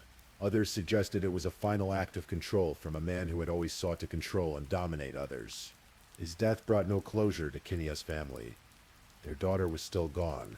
Lydia Tillman was still recovering from physical and emotional trauma. Forbes's suicide was simply the end of a story that should never have been written in the first place. Kishia Manjia was 19 years old when she died. She stood 4 feet 11 inches tall and weighed 115 pounds. She loved pink and Hello Kitty. She dreamed of working in broadcasting. She spoke both English and Spanish. She had lived in the United States for only 7 years, but she had embraced her new home with enthusiasm and hope. She was her mother's greatest achievement and her stepfather's beloved daughter. She was a sister, a girlfriend, a friend. She was a young woman with dreams and potential and a future that was stolen from her by a man who saw her only as prey. Her story is a reminder of how vulnerable we all are, how quickly a night out can turn into tragedy, how predators hide in plain sight, and how the justice system sometimes fails to protect us from those who mean us harm. But it's also a story about a family's love, about a mother who sacrificed everything to give her daughter opportunities, about a stepfather who searched tirelessly for answers, about a community that rallied together, and about a survivor named Lydia Tillman who refused to let evil win. When we remember Kenya Manjia, we should remember her not as a victim, but as a person, a daughter who crossed borders and oceans to be with her mother, a young woman with dreams and ambitions, a soul who brought joy to those who knew her. Her life mattered, her story mattered, and by telling it, we honor her memory and remind ourselves to look out for one another, to trust our instincts when something feels wrong, and to never stop fighting for justice. Rest in peace, Kenya Manjia. You deserved so much more than the world gave you. So if you're still awake, I'd like to know which of tonight's stories gave you chills the most. Was it the first story, the second, or the third? Meanwhile, let's move on to our fourth story. Story 4. Sometimes a single decision can change the course of a life forever. For 17-year-old Brittany Drexel, that decision was made in the spring of 2009, when she chose to defy her mother's wishes and embark on a spring break trip that would end in unimaginable tragedy. This is the story of a teenage girl who vanished into the night, and the 13-year search that finally brought answers to a grieving family. Brittany Marie Drexel entered the world on October 7, 1991. In Rochester, New York, born to teenage parents John Kayalglu and Dawn. Brittany's early life was marked by change when her mother married Chad Drexel, who lovingly adopted the infant girl and gave her his name. The family eventually settled in Chile, a quiet suburb of Rochester, where Brittany would spend her formative years. From birth, Brittany faced a medical challenge that would become part of her distinctive appearance. She was born with persistent hyperplastic primary vitreous in her right eye, a condition that required multiple surgeries throughout her childhood. Despite the best efforts of doctors, the eye remained blind and had a tendency to wander. To address this, Brittany wore specially tinted contact lenses that gave her eyes an unusual but striking look. Friends and family would later note that this distinctive feature made her easily recognizable.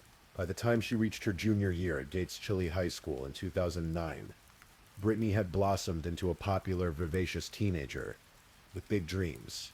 She was known for her warm personality and infectious energy. Those who knew her described her as a doting big sister to her younger brother Camden, and she harbored aspirations of one day leaving her small town to pursue a career in fashion design. She had a particular interest in modeling, often talking about her dreams of working in the fashion industry. Brittany was in a relationship with a classmate named John Greco.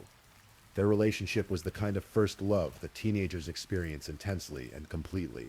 John worked after school and on weekends, which would prove significant as spring break approached. The two were inseparable when together, constantly texting and calling when apart.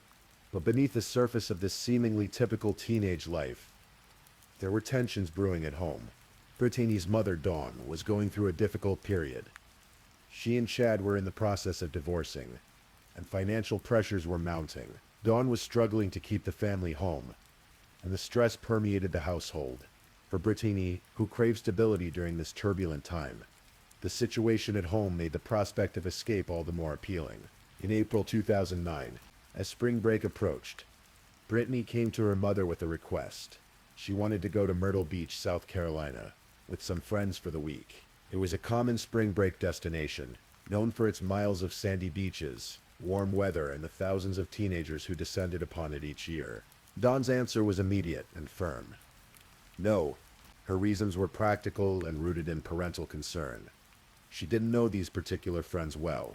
There would be no adult supervision on the trip, and beyond these logical concerns, Dawn experienced something that many mothers might understand but struggle to articulate: a deep, unsettling premonition that something terrible would happen if Brittany made that trip.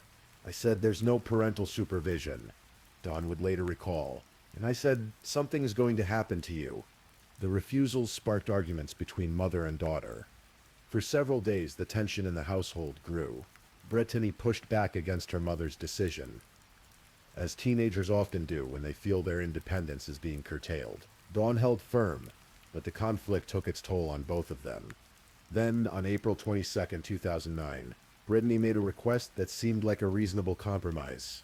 Could she spend a day or two at a friend's house, just to calm down and get some space from the tension at home?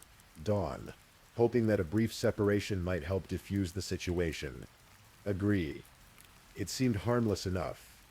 Brittany had never given her mother reason to doubt her before.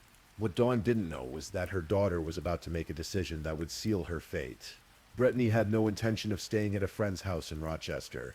Instead, she and three companions, Jennifer Oberer, Philip Oberer, and Alana Lipa, had already made plans for an entirely different kind of trip. On that same day, April 22nd, Brittany and her friends began the long drive south. The distance from Rochester, New York to Myrtle Beach, South Carolina, stretches approximately 800 miles. It's the kind of journey that takes 13 hours or more, depending on traffic and stops. For four teenagers in a car, it would have been an adventure unto itself. The anticipation building with each passing mile. Throughout the journey, Brittany maintained a deception. She checked in with her mother, her voice casual and unremarkable, giving no indication that she was hundreds of miles from where she was supposed to be. Dawn had no reason to suspect anything was amiss. The weather in Rochester had reached an unseasonable high of 83 degrees that week. When Brittany mentioned she was at the beach, Dawn naturally assumed she meant one of the swimming spots along Lake Ontario's shoreline. The group arrived in Myrtle Beach on the morning of April 23rd, checking into the Bar Harbor Hotel on North Ocean Boulevard. Brittany's sister Marissa later reflected on this period. "Me and my mom thought she was here in Rochester, but in reality she wasn't." Myrtle Beach in April is transformed during spring break.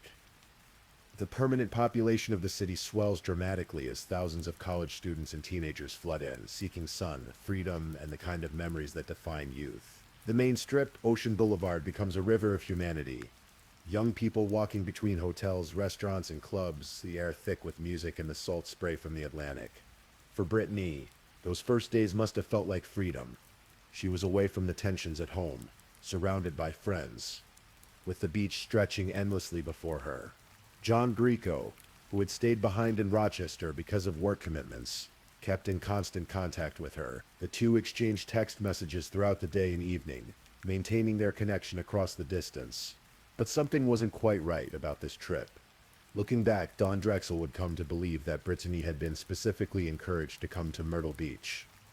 That perhaps she had been promised something. Dawn theorized that her daughter might have been lured with the prospect of something that appealed to her dreams. Perhaps a modeling opportunity, or some other enticement that would have been irresistible to a 17-year-old with aspirations of a bigger life. Whether this was true or simply a mother's attempt to make sense of an incomprehensible situation, we may never fully know. What is certain is that by April 25, 2009, just 3 days after arriving in Myrtle Beach, Brittany's spring break trip was not going as she had hoped. Saturday, April 25, 2011, began like any other day of spring break. The weather was pleasant, the beach was crowded, and Brittany was still in regular contact with John back in Rochester. But in their text exchanges that day, John noticed something concerning. Brittany mentioned that things weren't going well, that the trip wasn't living up to her expectations. That evening around 8 o'clock, Brittany made a decision that would place her directly in the path of evil. She left her friends at the Bar Harbor Hotel to walk south along Ocean Boulevard. Her destination was the Blue Water Resort, about 1.5 miles away, where another friend from Rochester was staying. Peter Borozowitz was 20 years old, a nightclub promoter who knew Brittany from back home. He was staying at the Blue Water with several other young men: Anthony Schmitzy, Philip Watson, Keith Cummings, and Matthew Abrams. They had briefly met Brittany at Club Kryptonite the previous night, though most of them didn't really know her well. Security cameras at the Blue Water Resort captured Brittany's arrival. The footage shows a slender teenage girl with long blonde hair, wearing a black and white tank top, shorts, and flip-flops. She carried a beige purse, the kind of casual outfit that thousands of other teenagers wore. That night along the same stretch of beach, nothing about her appearance suggested what was about to happen. She looked like what she was, a 17-year-old girl on spring break. Brittany visited with Borozowitz and his friends for a while, though the exact nature of their interaction remains unclear. What we do know is that around 8:45 p.m., she left the Blue Water Resort. The security cameras captured this moment too. Brittany walking out of the lobby, heading back into the night. She began the walk back to her own hotel, texting with John as she went. Around 9 p.m., she sent him a message saying she was heading back to the Bar Harbor. It was a typical text from a girlfriend to her boyfriend, the kind of mundane communication that marks a relationship. Neither of them could have known it would be her last. Then suddenly the text messages stopped. John waited for her response, but none came. He sent another message, then another. His text went unanswered. Concerned, he called her phone. It rang, but Brittany didn't answer. Growing increasingly worried, John began calling Brittany's friends in Myrtle Beach. Had anyone seen her? Did anyone know where she was? The answers were troubling. No one had seen her. No one knew where she was. She had simply vanished during that walk back to her hotel. A walk that should have taken no more than 30 minutes along a well-lit, heavily populated stretch of road. Finally, desperate and frightened, John made the call he knew he had to make. He contacted Dawn Drexel. It was only then that Brittany's mother learned the truth. Her daughter had never been at a friend's house in Rochester. She had been in Myrtle Beach all along, and now she was missing. Dawn's world shattered in that moment. The premonition she had tried to prevent had come to pass anyway. Without hesitation, she called Shadden and the Rochester police, hoping they could quickly establish communication with authorities in South Carolina. Every minute felt crucial. Every passing hour increased the possibilities of what might have happened to Brittany. The police made repeated calls to Brittany's phone throughout the night. Every call went unanswered. Dawn and Chad sent text messages, pleading with their daughter to respond, to let them know she was safe. The silence was deafening. The Myrtle Beach Police Department began their investigation the following morning, April 26th. They quickly located the security footage from the Blue Water Resort and began interviewing the friends Brittany had visited. Peter Bruzewitz was identified as the last person known to have seen her before she left the hotel. He told police that after Brittany left, he and his friends had continued hanging out at the Blue Water. His alibi would eventually check out, though the intensive questioning led him to retain an attorney due to what his lawyer called repetitive questioning. For years, Bruzewitz would carry the weight of being the last known person to see Brittany Drexel alive. Investigators made a crucial discovery early in their investigation. Brittany's cell phone had continued transmitting signals after she stopped texting with John. The phone's location data painted a disturbing picture. The signals showed movement from Myrtle Beach heading south along Highway 17. The phone traveled approximately 60 miles south, moving through the South Carolina Low Country, a region of swamps, marshes, and sparsely populated areas, before the signal stopped completely near Georgetown, a small coastal town. This was not the pattern of a teenage runaway who had simply decided to disappear for a while. This was the pattern of an abduction. Within days, the case began to attract significant media attention. Dawn Drexel made the 13-hour drive south, arriving in Myrtle Beach determined to find her daughter. Initially, local law enforcement had been inclined to treat the case as a possible runaway situation. A teenager who had fought with her parents and might have taken off on her own. But Dawn's arrival, her insistence that something terrible had happened, and her appeals to the media helped shift the investigation into higher gear. On April 29th, multiple people reported seeing someone matching Brittany's description on a bus in Myrtle Beach, getting off on Ocean Boulevard. Police investigated these claims, but they led nowhere. Meanwhile, Brittany's family took the desperate step of depositing money into her ATM account, hoping that if she tried to access it, the transaction would provide a clue to her location. The account showed no activity. In the following weeks, police released the hotel's surveillance footage to the public, along with traffic camera footage from Ocean Boulevard. The Drexel family appeared on national television shows, including an appearance on Dr. Phil. The case was featured on America's Most Wanted. An age-progressed artist sketch was eventually created, showing what Brittany might look like as she got older. Her classmates held a graduation ceremony, where Gates Chili High School awarded her an honorary diploma, the first in the school's history. But despite the publicity, despite the searches, despite the thousands of tips that poured in, there were no solid leads. Brittany Drexel had seemingly vanished into thin air.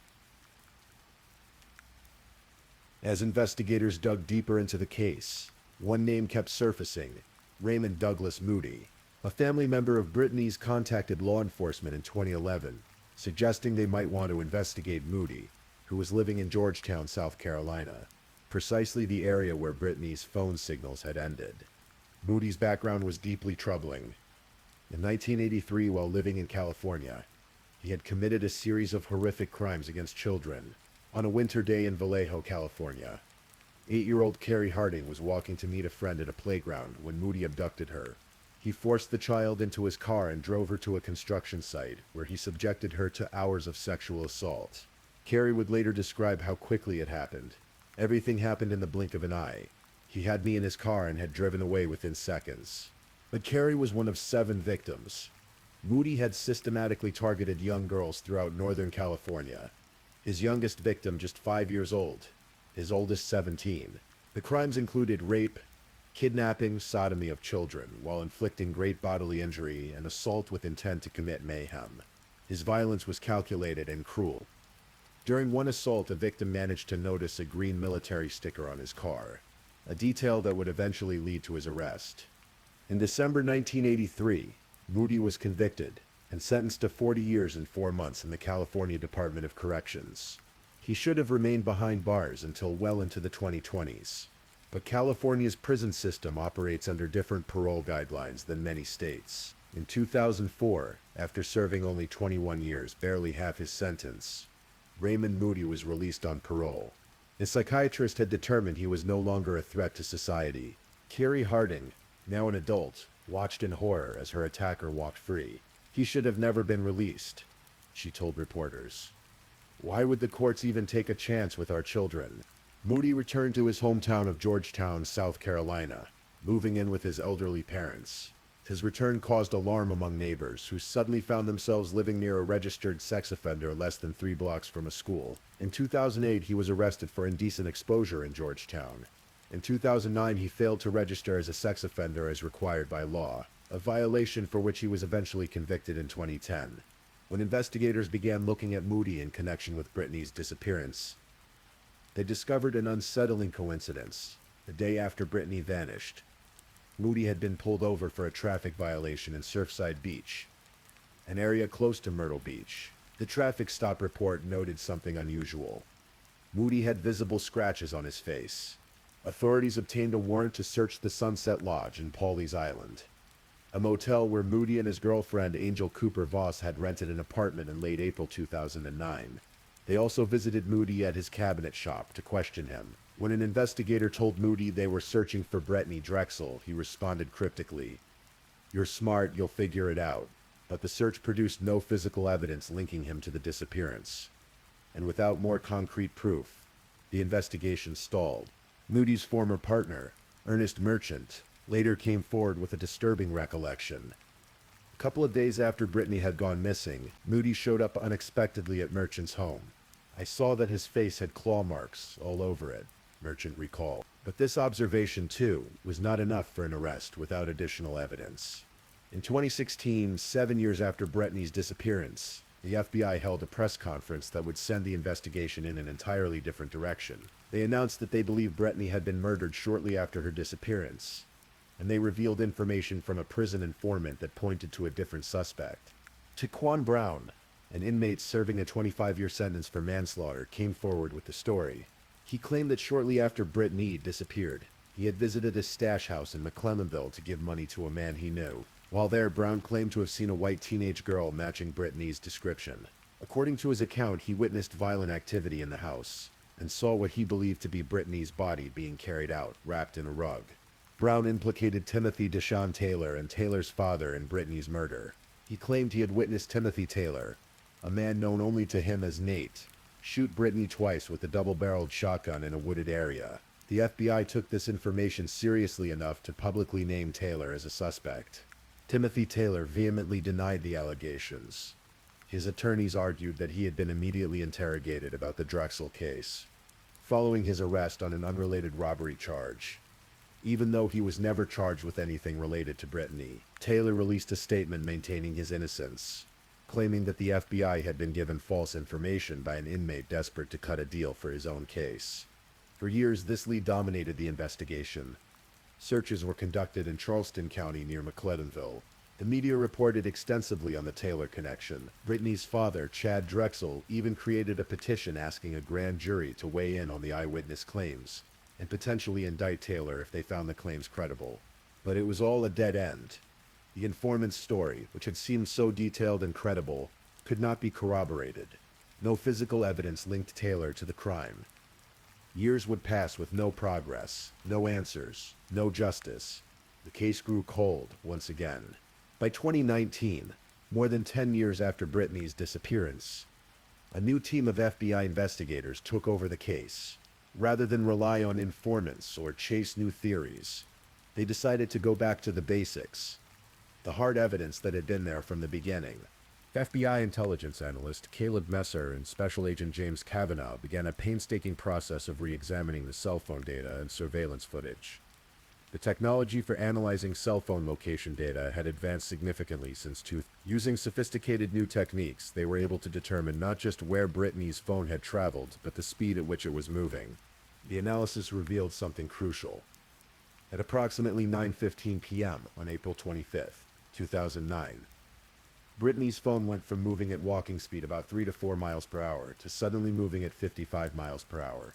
This could only mean one thing: she had gotten into or been forced into a vehicle.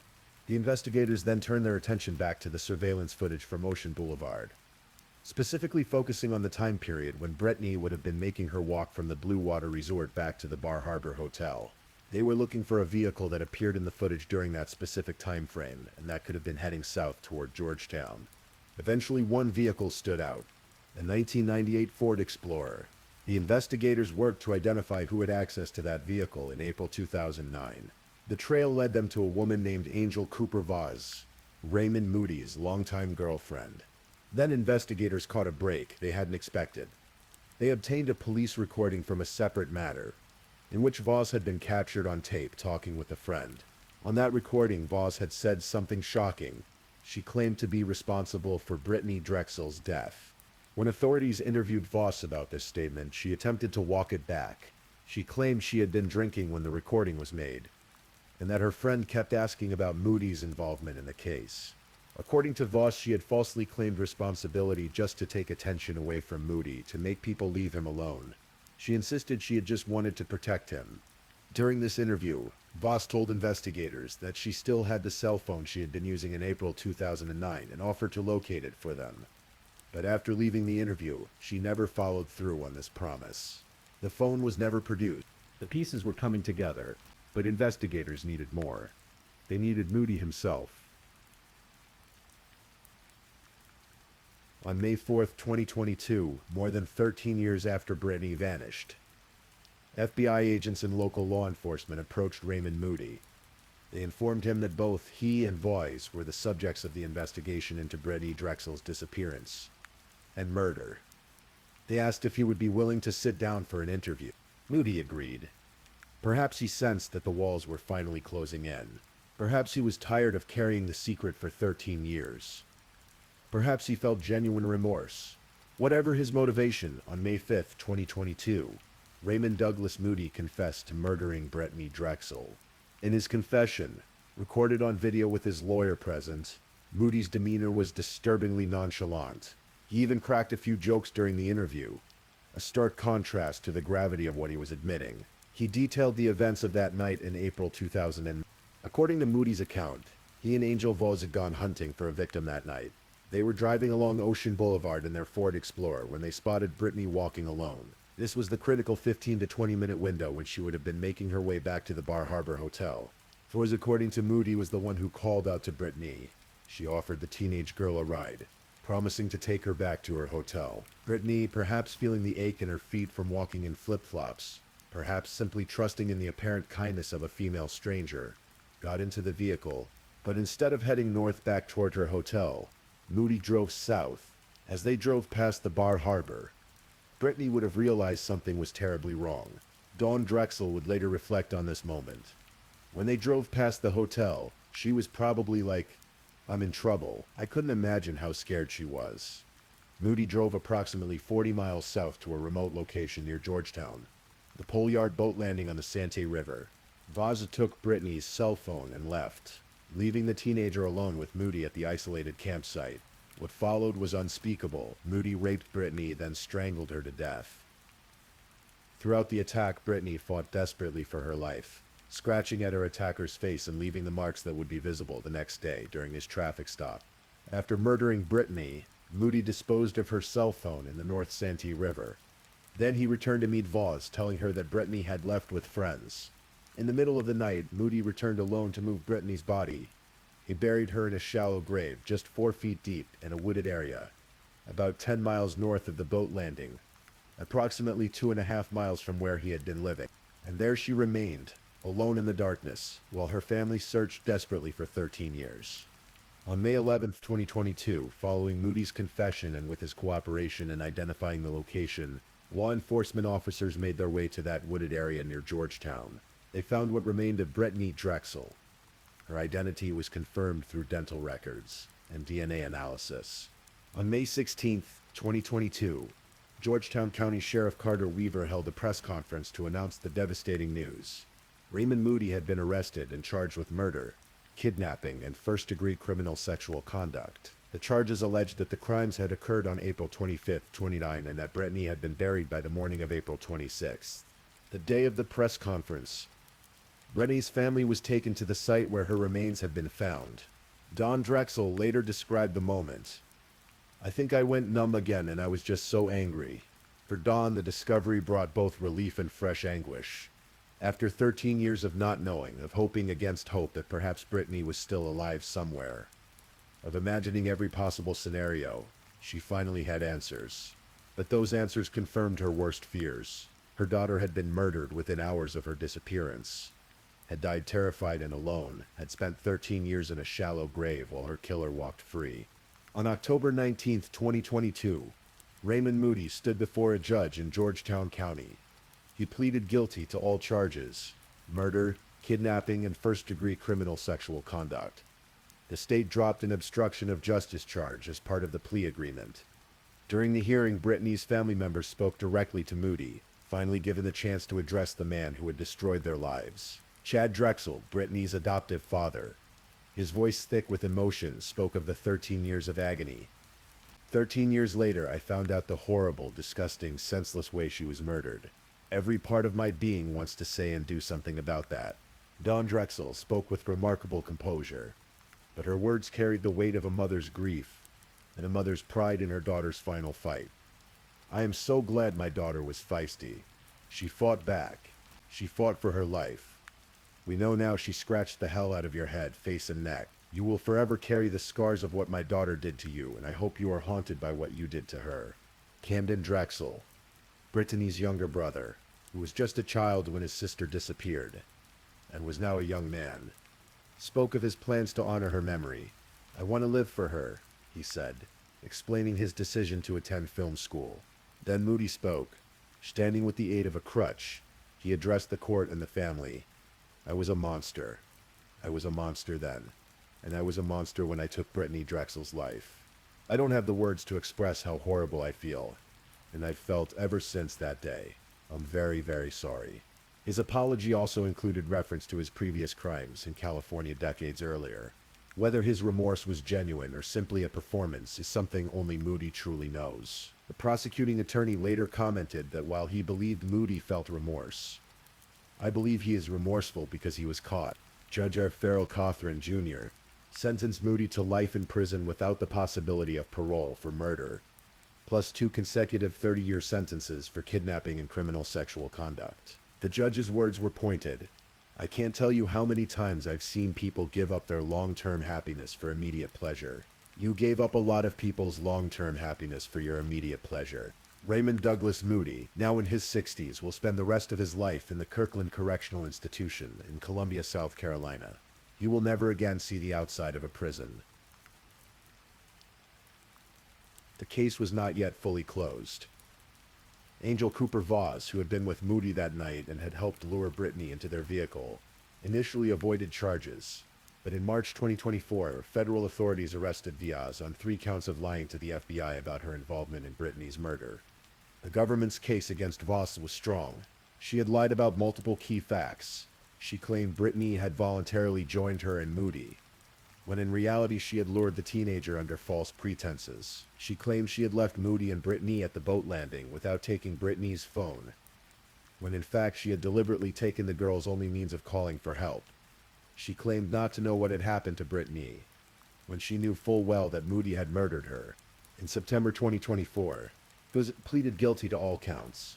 The defense attempted to portray her as another victim of Moody's manipulation, claiming that even from a prison cell, Ray still held sway over Angel. They argued that Moody had manipulated her into backing out of an initial plea agreement and was now conducting a personal vendetta against her from prison, making allegations to worsen her sentence. But prosecutors painted a different picture. They argued that Voss had been a willing participant in luring Brittany to her death, that she had deliberately taken the teenager's cell phone, her only chance of survival, and that she had concealed the truth for more than 13 years. Allowing Moody to remain free and potentially harm others.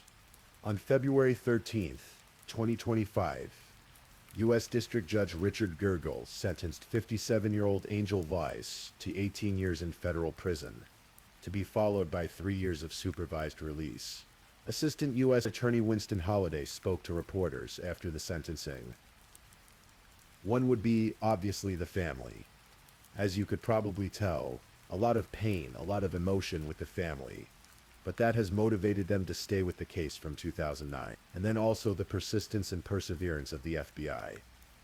This is one of the most extraordinary efforts I've ever seen from the FBI. Ray Moody would not be in prison if not for the FBI. He noted with satisfaction that Voss, who was 57 at sentencing, would be 75 by the time she completed her sentence. You know, she's a 57-year-old woman. 18 plus 57 is 75, he said, letting the mathematics speak for themselves. Even with both Moody and Voss behind bars, questions linger. In 2023, Dawn Plecken filed a civil lawsuit against Moody, Angel Voss, and the Bar Harbor Hotel. The lawsuit alleged that the hotel had failed to prevent an unaccompanied minor from checking in, and that they had no policies in place to detect and alert law enforcement to the presence of underage guests without parental supervision. The hotel denied these allegations, arguing that Brittany had never been a registered guest at the Bar Harbor Hotel. They claimed she may have been friends with Jennifer Ober, who was a registered guest. The legal battle over who bore responsibility for allowing a 17-year-old to stay at the hotel without adult supervision continued to wind through the courts. In February 2025, a Georgetown County jury found in favor of Brittany's family in the civil case against Moody. They awarded Dawn Plecken and her family $200 million in actual damages and $500 million in punitive damages, a total of $700 million. While Moody, imprisoned for life, has no means to pay such a judgment, the verdict served as a powerful symbolic statement about the magnitude of the harm he caused. The case has also led investigators to wonder about other possible victims. Moody was free in Georgetown from 2004 until his arrest in 2022. During that period, other young women went missing or were found dead in the region. In 2005, 28-year-old Crystal Souls disappeared. Authorities have looked into possible connections to Moody, though no charges have been filed in that case. The reality is sobering. Raymond Moody, a convicted child rapist who should have been in prison until well into the 2020s, was released early and given the opportunity to harm again, and he did. How many other shallow graves might exist? How many other families might be missing answers? These are questions that haunt investigators and victim advocates. Dawn Drexel has transformed her grief into action. She created Brittany's Law, advocating for stricter regulations on hotels that allow minors to check in without parental supervision. She has become a voice for other families of missing persons, using her painful experience to try to prevent similar tragedies. In interviews, Dawn has spoken about the guilt she carries, the weight of having said yes when Brittany asked to stay at a friend's house, the what-ifs that plague every parent who has lost a child. But she has also spoken about the strength she found in Brittany's memory, in knowing that her daughter fought back, that she didn't go quietly into the darkness. She was feisty, Dawn said, with a mother's pride mixed with sorrow. She fought for her life. Today, Brittany's grave is marked with a proper headstone in Rochester, New York, far from the shallow grave where she spent 13 years. Her family visits regularly, bringing flowers and memories. Her younger brother Camden has grown into adulthood, carrying his sister's memory with him as he pursues his dreams in film school. Dreams not unlike the fashion aspirations Brittany once held. The case serves as a stark reminder of how quickly life can change, how a single decision made by a teenager seeking independence can lead to irreversible consequences. It's a reminder of the predators who walk among us, sometimes freed by a system that fails to adequately protect the vulnerable. And it's a testament to the persistence of law enforcement who refuse to give up, even when the case seemed hopelessly cold. Brittany Drexel was 17 years old when her life was stolen from her on that April night in 2009. She never got to graduate from high school in person, never pursued her dreams of fashion design, never experienced the milestones of adulthood. She was buried in an unmarked grave for 13 years while her killer lived freely just miles away. But her story didn't end in that shallow grave. Through her family's determination, through the tireless work of investigators, through the power of advancing technology, and old-fashioned detective work, Brittany was finally brought home. Justice, though delayed, finally arrived. As you drift off to sleep tonight, remember Brittany Marie Drexel, not as a victim, but as a fighter. Remember her as a teenage girl with dreams, with a family who loved her, with a whole life ahead of her that should never have been taken. Remember that even in the darkest cases, even after 13 years, the truth can still emerge from the shadows. And remember that somewhere tonight, there are other families waiting for answers.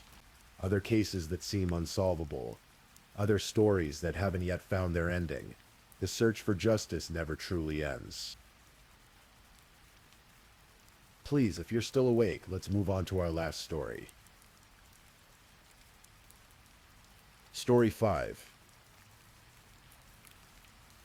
In the heart of northeastern Arkansas, where endless rice fields stretch toward distant horizons and the White River winds through ancient bottomlands, there exists a landscape that time seems to have forgotten. Jackson County is farming country, quiet, unassuming, where everyone knows everyone, and where family names carry the weight of generations. The towns here are small dots on the map. Newport, the county seat. Grubbs, a farming community of barely 400 souls. Tuckerman, where high school graduating classes rarely exceed 50 students. It's the kind of place where people leave their doors unlocked, where a wave from a passing truck is as natural as breathing, where the most exciting event might be Friday night football or the annual Depot Days festival celebrating the town's railroad heritage. The land is flat and fertile, cleared from forest and swamp by early settlers, transformed into some of the most productive agricultural acreage in the South. Rice and soybeans dominate the landscape now, their neat rows extending as far as the eye can see.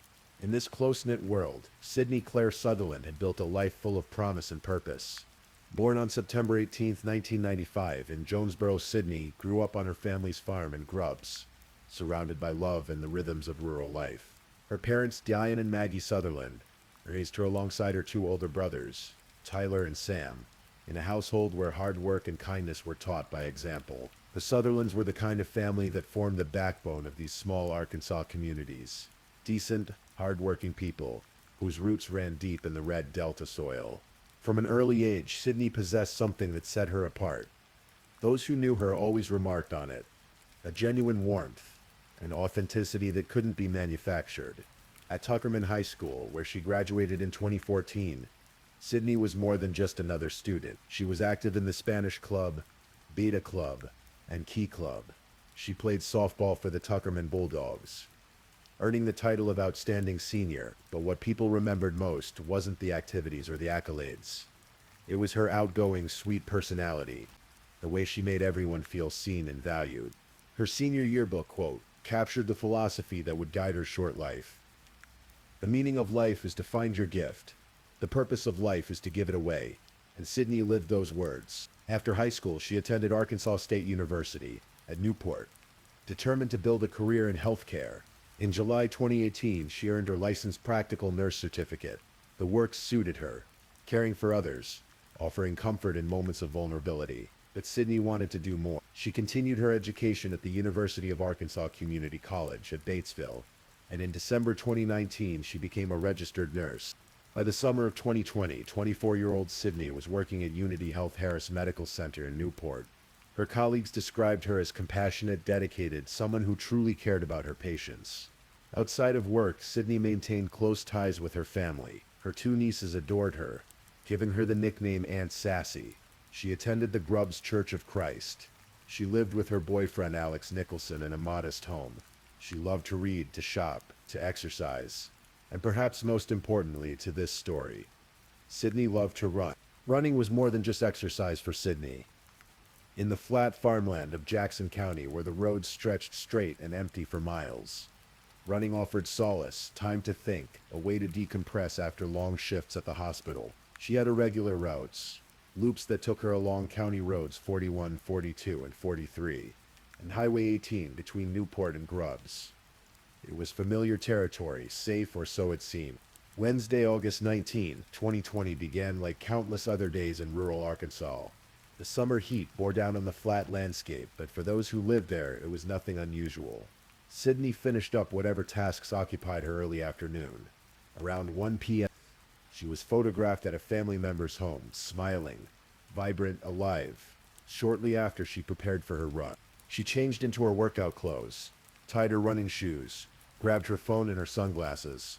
The route she chose that day was one she'd traveled many times before, out along Highway 18, the two-lane road that connected Newport and Grubbs. It wasn't a busy highway by any stretch. Cars might pass every few minutes, maybe less. Mostly it was farmland, rice fields on either side, the occasional house or barn breaking the monotony of crops and sky.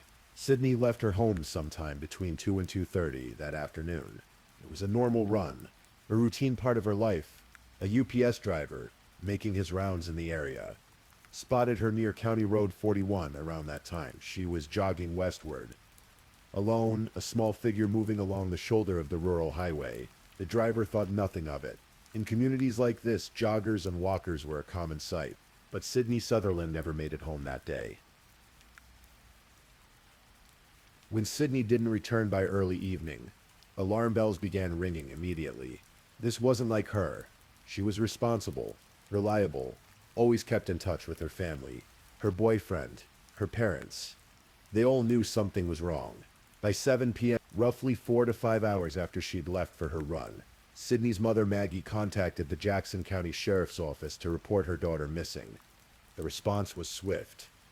Sheriff David Lucas, who knew the Sutherland family personally, who had watched Sydney grow up in this tight-knit community, mobilized every available resource. By that evening, search teams were assembling. Family members, friends, neighbors. People dropped everything to help look for Sydney. The Jackson County Sheriff's Office coordinated with the Arkansas Department of Corrections, Arkansas State Police, U.S. Marshals, the FBI, and police departments from surrounding towns. By nightfall, more than 100 people were combing the area where Sydney had last been seen. They searched through the night using flashlights and headlamps, calling Sydney's name into the darkness. At 2 a.m., exhausted and with no leads, they paused to rest. But at 7:30 Thursday morning, the search resumed with renewed intensity. By then, word had spread throughout the region. People who didn't even know Sydney personally showed up to help. By some accounts, more than 170 volunteers joined the search on Thursday. They walked the roads, checked ditches, searched fields and barns. Helicopters from Arkansas State Police flew overhead, scanning the landscape for any sign of the missing woman. Search dogs from the Arkansas Department of Corrections tracked through the area, but hour after hour passed with no trace of Sydney. Then Thursday evening came the first break, though it offered no comfort. Searchers found Sydney's iPhone in a field approximately a quarter mile from her home, just off Highway 67. The phone's location suggested she had made it a certain distance along her route before something happened. Nearby in a barn a few hundred yards from where the phone was discovered, investigators found a pair of broken sunglasses that belonged to Sydney. The discoveries were ominous. Why would Sydney's phone and glasses be separated from her like this? The implications sent chills through the search teams. And Sydney's family, this was no longer just a missing person case. Something terrible had happened. Throughout all of this, local residents were questioned. Investigators asked anyone who might have been in the area on Wednesday afternoon to come forward, to share whatever they might have seen. Among those interviewed was a local farmer named Quake Llewellyn. He told investigators that yes, he had been in the area. He'd been driving his truck, checking on rice fields and irrigation wells, routine work for a farmer. He said he'd seen Sydney jogging along the road, but hadn't thought anything of it. Just passed her by, he claimed. He couldn't offer any additional details. Llewellyn was no stranger in Jackson County. In fact, his family was well respected, even prominent. The Llewellyns operated a large farming operation, Favin Certain 800 acres across 4 counties: Jackson, Independence, Poinsett, and Craighead. In 2016, 3 generations of Llewellyn's grandfather Donald, father Michael, and son Quake had been named Jackson County's Farm Family of the Year. It was an honor that recognized not just their agricultural success, but their standing in the community. Quake Llewellyn was 28 years old in the summer of 2020. He'd grown up in Jackson County, raised by his mother and stepfather, who had adopted him during his high school years. The Llewellyns had provided a stable, supportive home. Quake attended Tuckerman High School, the same small school Sydney had graduated from, though they were in different classes, separated by a few years. In a school with graduating classes of fewer than 50 students, their paths had certainly crossed. At 23, Quake had moved into his first home. At 25, he married a local woman named Gracie, who brought 3 children from a previous relationship into the marriage. By 2020, hoping to save money to build their own house, Quake had moved his family back onto his parents' property. He worked a family farm, and he'd also rented 500 acres of his own, where he grew rice and beans. By all outward appearances, he was living the life expected of him, carrying on the family tradition, building a future respected in the community. But beneath that respectable exterior, something dark was lurking.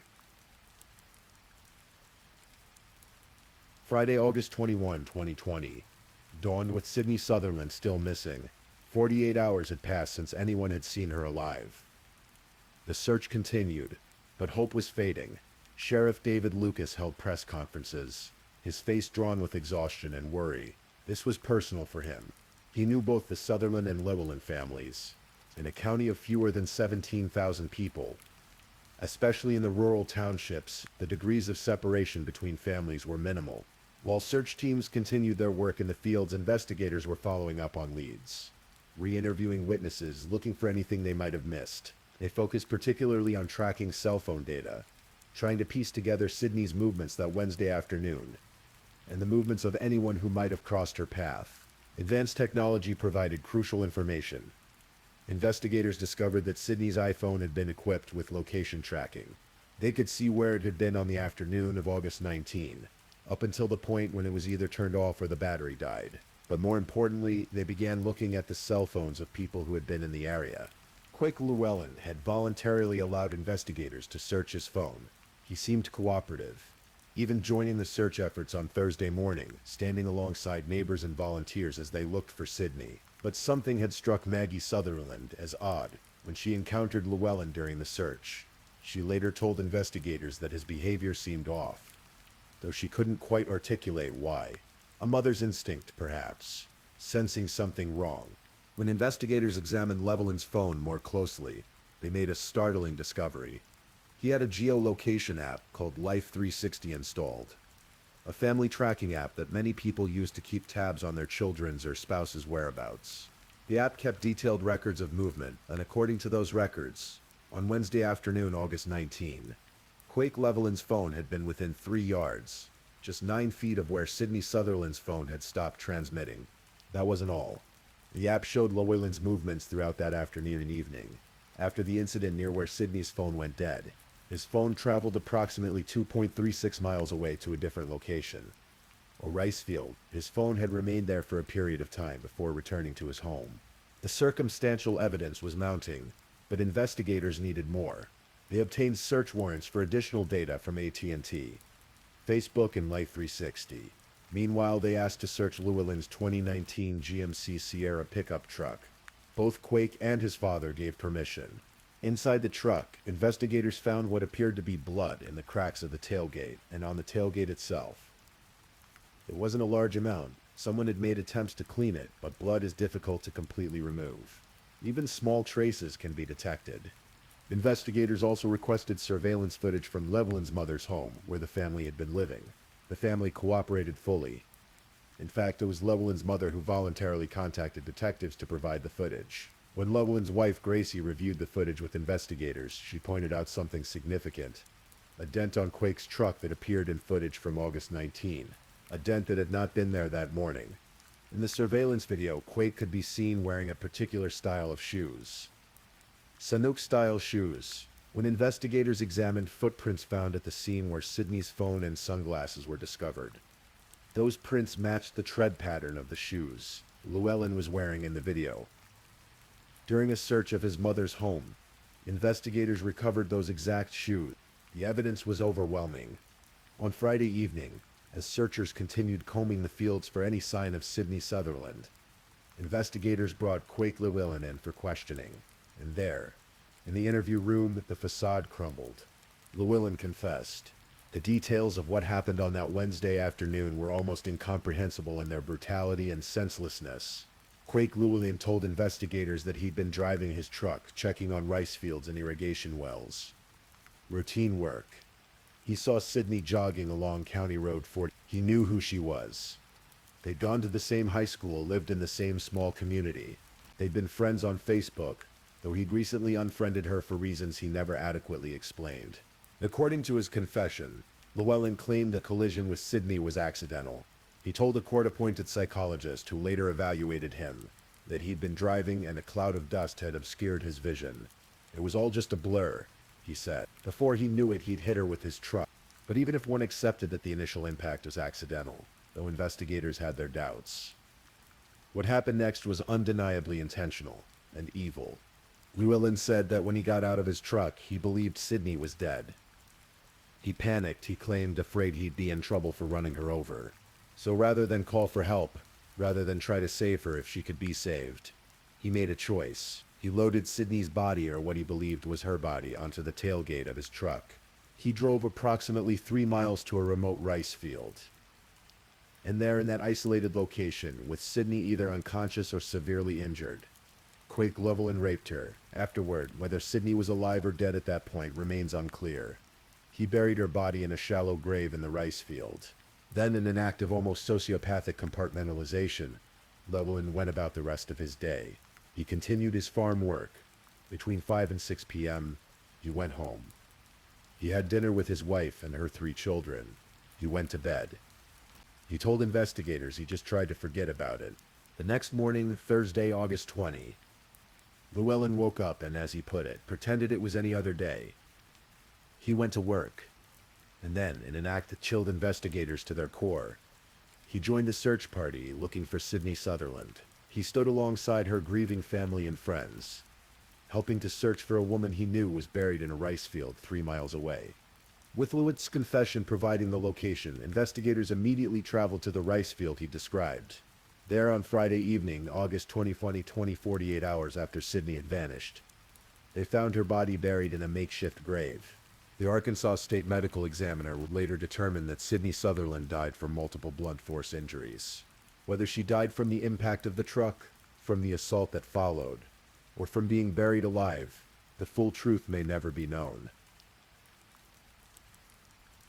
The arrest of Quake Lewin sent shockwaves through Jackson County. For Sydney's family, the confirmation that she was dead brought the grief they'd been trying to hold at bay crashing down in full force. But mixed with that grief was rage, confusion, a desperate need to understand why. Sheriff David Lucas, conducting press conferences, visibly struggled with the emotional toll. It's taken a toll. It really has, he said. Just because I know the people of this county. I know this family personally. I know this young lady personally. I've known her and watched her grow up. Prosecuting attorney Henry Boyce echoed that sentiment. It's hard to live your life in a community of this size and not know just about everybody. On Monday, August 24, Quake Llewellyn appeared in Jackson County Court for a probable cause hearing. An Arkansas State Police agent testified about Llewellyn's confession, how he'd admitted to seeing Sydney walking on County Road 41, how he turned around, abducted her, taken her to farmland, sexually assaulted her, and buried her body. The judge found probable cause to charge Llewellyn with capital murder, kidnapping, rape, and abuse of a corpse. He was held without bond. As the case proceeded, more disturbing details emerged. Investigators obtained data from Llewellyn's Facebook account. They found messages, photos, videos, though the specific content of these was never made fully public. What was revealed was that despite Llewellyn's initial claims that he barely knew Sydney, the two had attended the same tiny high school and had been Facebook friends. Only recently had Llewellyn unfriended her. The question of why haunted everyone. Was it a crime of opportunity? Had he seen Sydney running alone on that empty road and something inside him snapped? Or had he deliberately sought her out?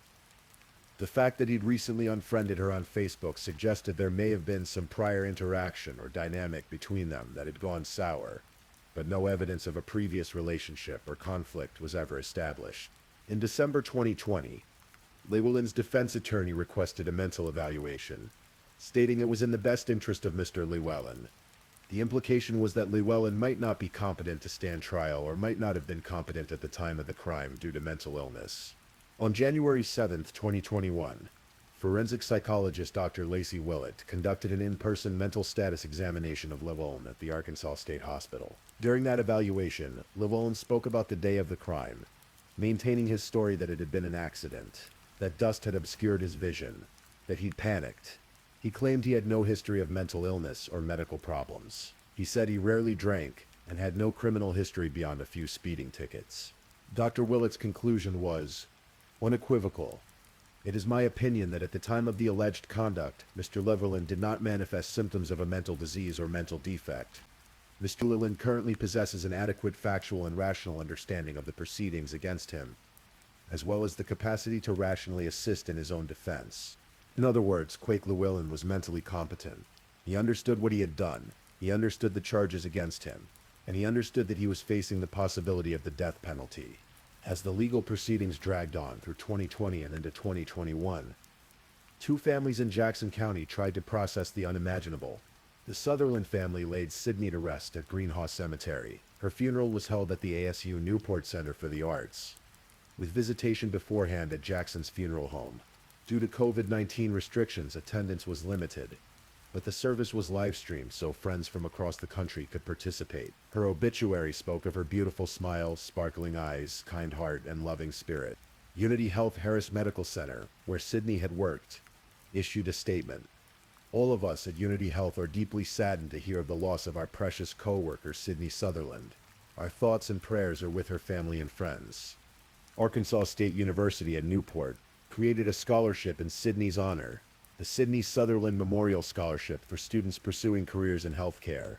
The university's statement read, "Sydney Sutherland made an impact on everyone she met. She shined in the classroom, and ASU Newport is privileged to be a small part of her amazing life. Sydney devoted her life to helping others, and that legacy will continue with the Sydney Sutherland Memorial Scholarship." On August 22, 2020, just 3 days after Sydney vanished, the community held a candlelight vigil at Tuckerman City Park. Hundreds attended, holding candles in the gathering darkness, remembering a young woman whose life had been stolen far too soon. Friends spoke about how Sydney should be remembered, not for how she died, but for how she lived. "She will be remembered forever, and not because of what happened, but because of who she was," said longtime friend Jordan Tyler Chapman. Another friend, Melanie Clark, added, "I don't want anyone to think Sydney's life was a tragedy, because Sydney's life was beautiful. Sydney was probably the best part of what every human wants to be." Meanwhile, the Llewellyn family was dealing with their own devastation. Just 5 days after Quake's arrest, his wife Gracie filed for divorce. Initially, the complaint cited abuse, contempt, and neglect, though her attorney later clarified that this was antiquated language, and there had been no physical abuse. An amended complaint filed on September 4, 2020, simply stated general indignities as grounds for divorce. The couple had been married for just 2 years. Gracie had 3 children from a previous relationship, but she and Quake had no biological children together. The divorce was granted, and Gracie's maiden name was restored. The psychological toll on Gracie and her children is difficult to imagine. The man they'd trusted, lived with, built a life with, the man who'd presented himself as a loving husband and stepfather, had committed an unspeakable act of violence. Reports later indicated that Gracie and her children were working through the trauma, trying to heal and move forward. Initially, prosecutors announced they would pursue the death penalty against Quake Llewellyn. Given the brutality of the crime and the evidence of premeditation, he'd confessed to turning his truck around to go back to where he'd seen Sydney. The death penalty seemed almost certain if a jury convicted him of capital murder. But securing a conviction at trial would mean putting the Sutherland family through a harrowing ordeal.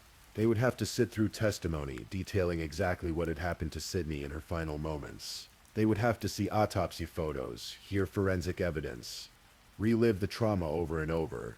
And even if Llewellyn was convicted and sentenced to death, Arkansas death penalty cases typically dragged on for years, sometimes decades, through appeals. The family would never truly have closure. In August 2021, the case was moved from Jackson County to neighboring Lawrence County after the court ruled that extensive pretrial media coverage had made it impossible to seat an impartial jury in Jackson County. The case had drawn national attention, with coverage in major media outlets and true crime podcasts. In a county of fewer than 17,000 people, finding 12 people who hadn't followed the case or formed opinions about it would have been nearly impossible. Then on October 1, 2021, Quake Llewellyn appeared in court in Newport and did something unexpected. He pleaded guilty to capital murder and rape. In exchange for his guilty plea, prosecutors dropped the charges of kidnapping and abuse of a corpse, more significantly by pleading guilty and waiving his right to a jury trial. Llewellyn avoided the possibility of the death penalty. Instead, he was sentenced to life in prison without the possibility of parole. The plea deal had been approved by Sydney's family. This was crucial. Despite their rage, despite their grief, the Sutherlands understood that agreeing to the plea deal meant Quake Llewellyn would never breathe free air again, would never have a chance at parole, would die in prison, and perhaps most importantly, it meant they wouldn't have to endure a lengthy trial and years of appeals. Prosecuting attorney John D. Petty issued a statement. After a little more than 13 months, Quake Llewellyn has answered for his inexcusable and horrendous actions upon an innocent young lady. It is the hope of this office that the Sutherland family can now have some closure and sense of finality. No length of incarceration, no punishment available under the law will ever be sufficient to provide retribution for the deeds of the evil mind that perpetrated these heinous acts. This outcome ensures that Quake Llewellyn will never again breathe free air, and that the Sutherland family will not have to suffer the renewed trauma of appeal after appeal that accompanies death penalty cases. Llewellyn's defense attorney, Bill James, also spoke about the plea deal. My client and his family are glad this is over. It started out as an accident and just kind of went bad from there. He didn't want to put anyone through any more pain, so he felt like this was the best thing for everyone. James added, "We're certainly very happy and thankful to the family of the Sutherlands. They showed us mercy, because the truth is, it was very likely going to head towards the death penalty." The pre-trial publicity took over in a way I've never really been involved in before. At the sentencing hearing on October 1st, 2021, Sydney's family filled the Newport courtroom. They wanted to be there to see justice done, to look Quake Llewellyn in the eye, and tell him what he'd taken from them. Sydney's mother, Maggie Sutherland, delivered a victim impact statement that left few dry eyes in the courtroom. At the start, she asked Llewellyn directly, "Quake, will you look at me in the eyes?" He did. And then she spoke the questions that had haunted her for over a year. Why couldn't you just pass her? Why couldn't you just pass my daughter? Did she fight you? Did she cry? Did she ask for her brothers? Maggie continued, "Justice for Sydney is all I ever wanted this past year for my daughter, which you took 4 days ago from us. We'll never get back." After the hearing, she addressed the press. "Today, he pleaded guilty to murder and raping her and will spend the rest of his life in prison. But true justice for Sydney would be for her to be here." That was the heart of it, wasn't it? No sentence, no punishment, no amount of justice could bring Sydney back. The young woman who had chosen a career in nursing because she wanted to help people, who had devoted her life to caring for others, who had lived by the philosophy that the purpose of life is to give away the gifts you've been given. She was gone. All the potential, all the good she might have done in the world, all the lives she might have touched, stolen in an act of senseless violence on a lonely stretch of rural highway. Quake Llewellyn is currently serving his life sentence at an Arkansas Department of Corrections facility. He will never be eligible for parole. Barring a successful appeal, which seems unlikely given his guilty plea, he will die in prison. He's now in his early 30s. If he lives to average male life expectancy, he'll spend roughly another 45 to 50 years behind bars, waking every day to the reality of what he did, the lives he destroyed. In the years since Sydney's murder, her memory has been kept alive in her community. Friends and family share photos and memories on social media, ensuring that Sydney is remembered for who she was, not just how she died. The scholarship in her name continues to help aspiring healthcare professionals pursue their education, carrying forward Sydney's legacy of caring for others. The case also sparked conversations about the safety of women who run or exercise alone, particularly in rural areas. The hashtag running while female trended on social media, with women sharing their own experiences of harassment, fear, and the constant vigilance required to exercise in public spaces. Sydney's case became part of a larger dialogue about violence against women. Though statistics show such attacks by strangers are actually quite rare, cold comfort to those who must navigate the world with that threat hanging over them. For Jackson County, the case remains a wound that hasn't fully healed. The betrayal cut deep, not just the violence itself, but the fact that it came from within their own community, from a family they'd honored and respected. The realization that someone they'd trusted, someone who'd smiled and helped search for the very woman he'd killed, could harbor such darkness. It shattered something fundamental about how they understood their world. Sheriff David Lucas, who'd known both families, who'd responded to Maggie Sutherland's frantic call that Wednesday evening in August 2020, carried that weight too. In small communities, law enforcement officers aren't just doing a job. They're protecting their neighbors, their friends, people they've known for years. The personal nature of this crime made it all the harder to bear. The question of why has never been fully answered. Llewellyn maintained that the initial collision was an accident. But even if that were true, and many doubt it, given that he'd turned his truck around to go back to where he'd seen Sydney, nothing that followed was accidental. The rape, the burial, the cover-up, the joining of the search party. These were deliberate choices. Acts of moral depravity that revealed something fundamentally broken in Quake Llewellyn's character. Dr. Willett's psychological evaluation found no evidence of mental disease or defect. Llewellyn wasn't insane. He wasn't unable to distinguish right from wrong. He knew what he was doing. He simply chose to do it anyway. And that perhaps is the most terrifying aspect of this case. There's no easy explanation, no diagnosis that makes sense of it. Sometimes evil exists without reason, without justification, without explanation. On a warm evening in late summer, when the sun hangs low over the rice fields of Jackson County, casting everything in golden light, you can almost imagine Sydney Sutherland jogging along those quiet roads, a young woman with her whole life ahead of her, her feet rhythmically striking the pavement, her breath steady, her mind perhaps wandering to her plans for the evening, or thinking about patients at the hospital, or simply enjoying the peace of the moment. Those roads are still there. The rice fields still stretch to the horizon.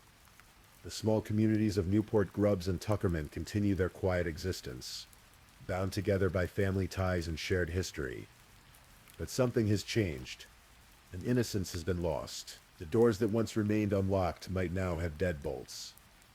The women who jog along those rural highways might look over their shoulders more often, might carry pepper spray, might tell someone exactly where they're going and when they expect to be back. Sydney's family continues on, as families must, carrying their grief like a weight that never quite lifts. Her brothers Tyler and Sam, her nieces who called her Aunt Sassy, her parents Diane and Maggie, her boyfriend Alex. They all have to find ways to keep living in a world without Sydney. They've chosen to honor her memory by remembering the light she brought into the world, not the darkness that extinguished it. And in that choice, perhaps, there's a kind of victory. Quake Llewellyn took Sydney's future, but he couldn't take her past, couldn't erase the impact she'd had on the people who loved her, couldn't diminish the good she'd done in her 24 years. The scholarship that bears her name will help dozens, maybe hundreds of future nurses pursue their calling. Those nurses will care for thousands of patients over their careers. In that ripple effect, Sydney's gift, her compassion, her desire to help others continues to spread outward, touching lives she'll never know. That was what her senior quote had promised. The meaning of life is to find your gift. The purpose of life is to give it away. Sydney found her gift in caring for others. She was still in the early stages of giving it away when her life was cut short. But through the scholarship, through the memories shared by those who knew her, through the conversations her death sparked about women's safety and violence prevention, Sydney's gift continues to be given. It's not the way it should have been.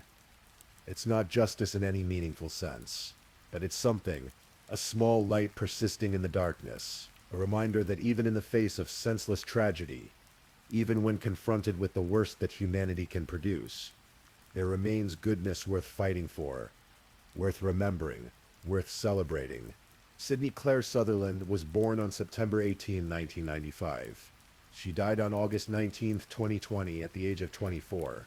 For 408 days, her family waited for justice.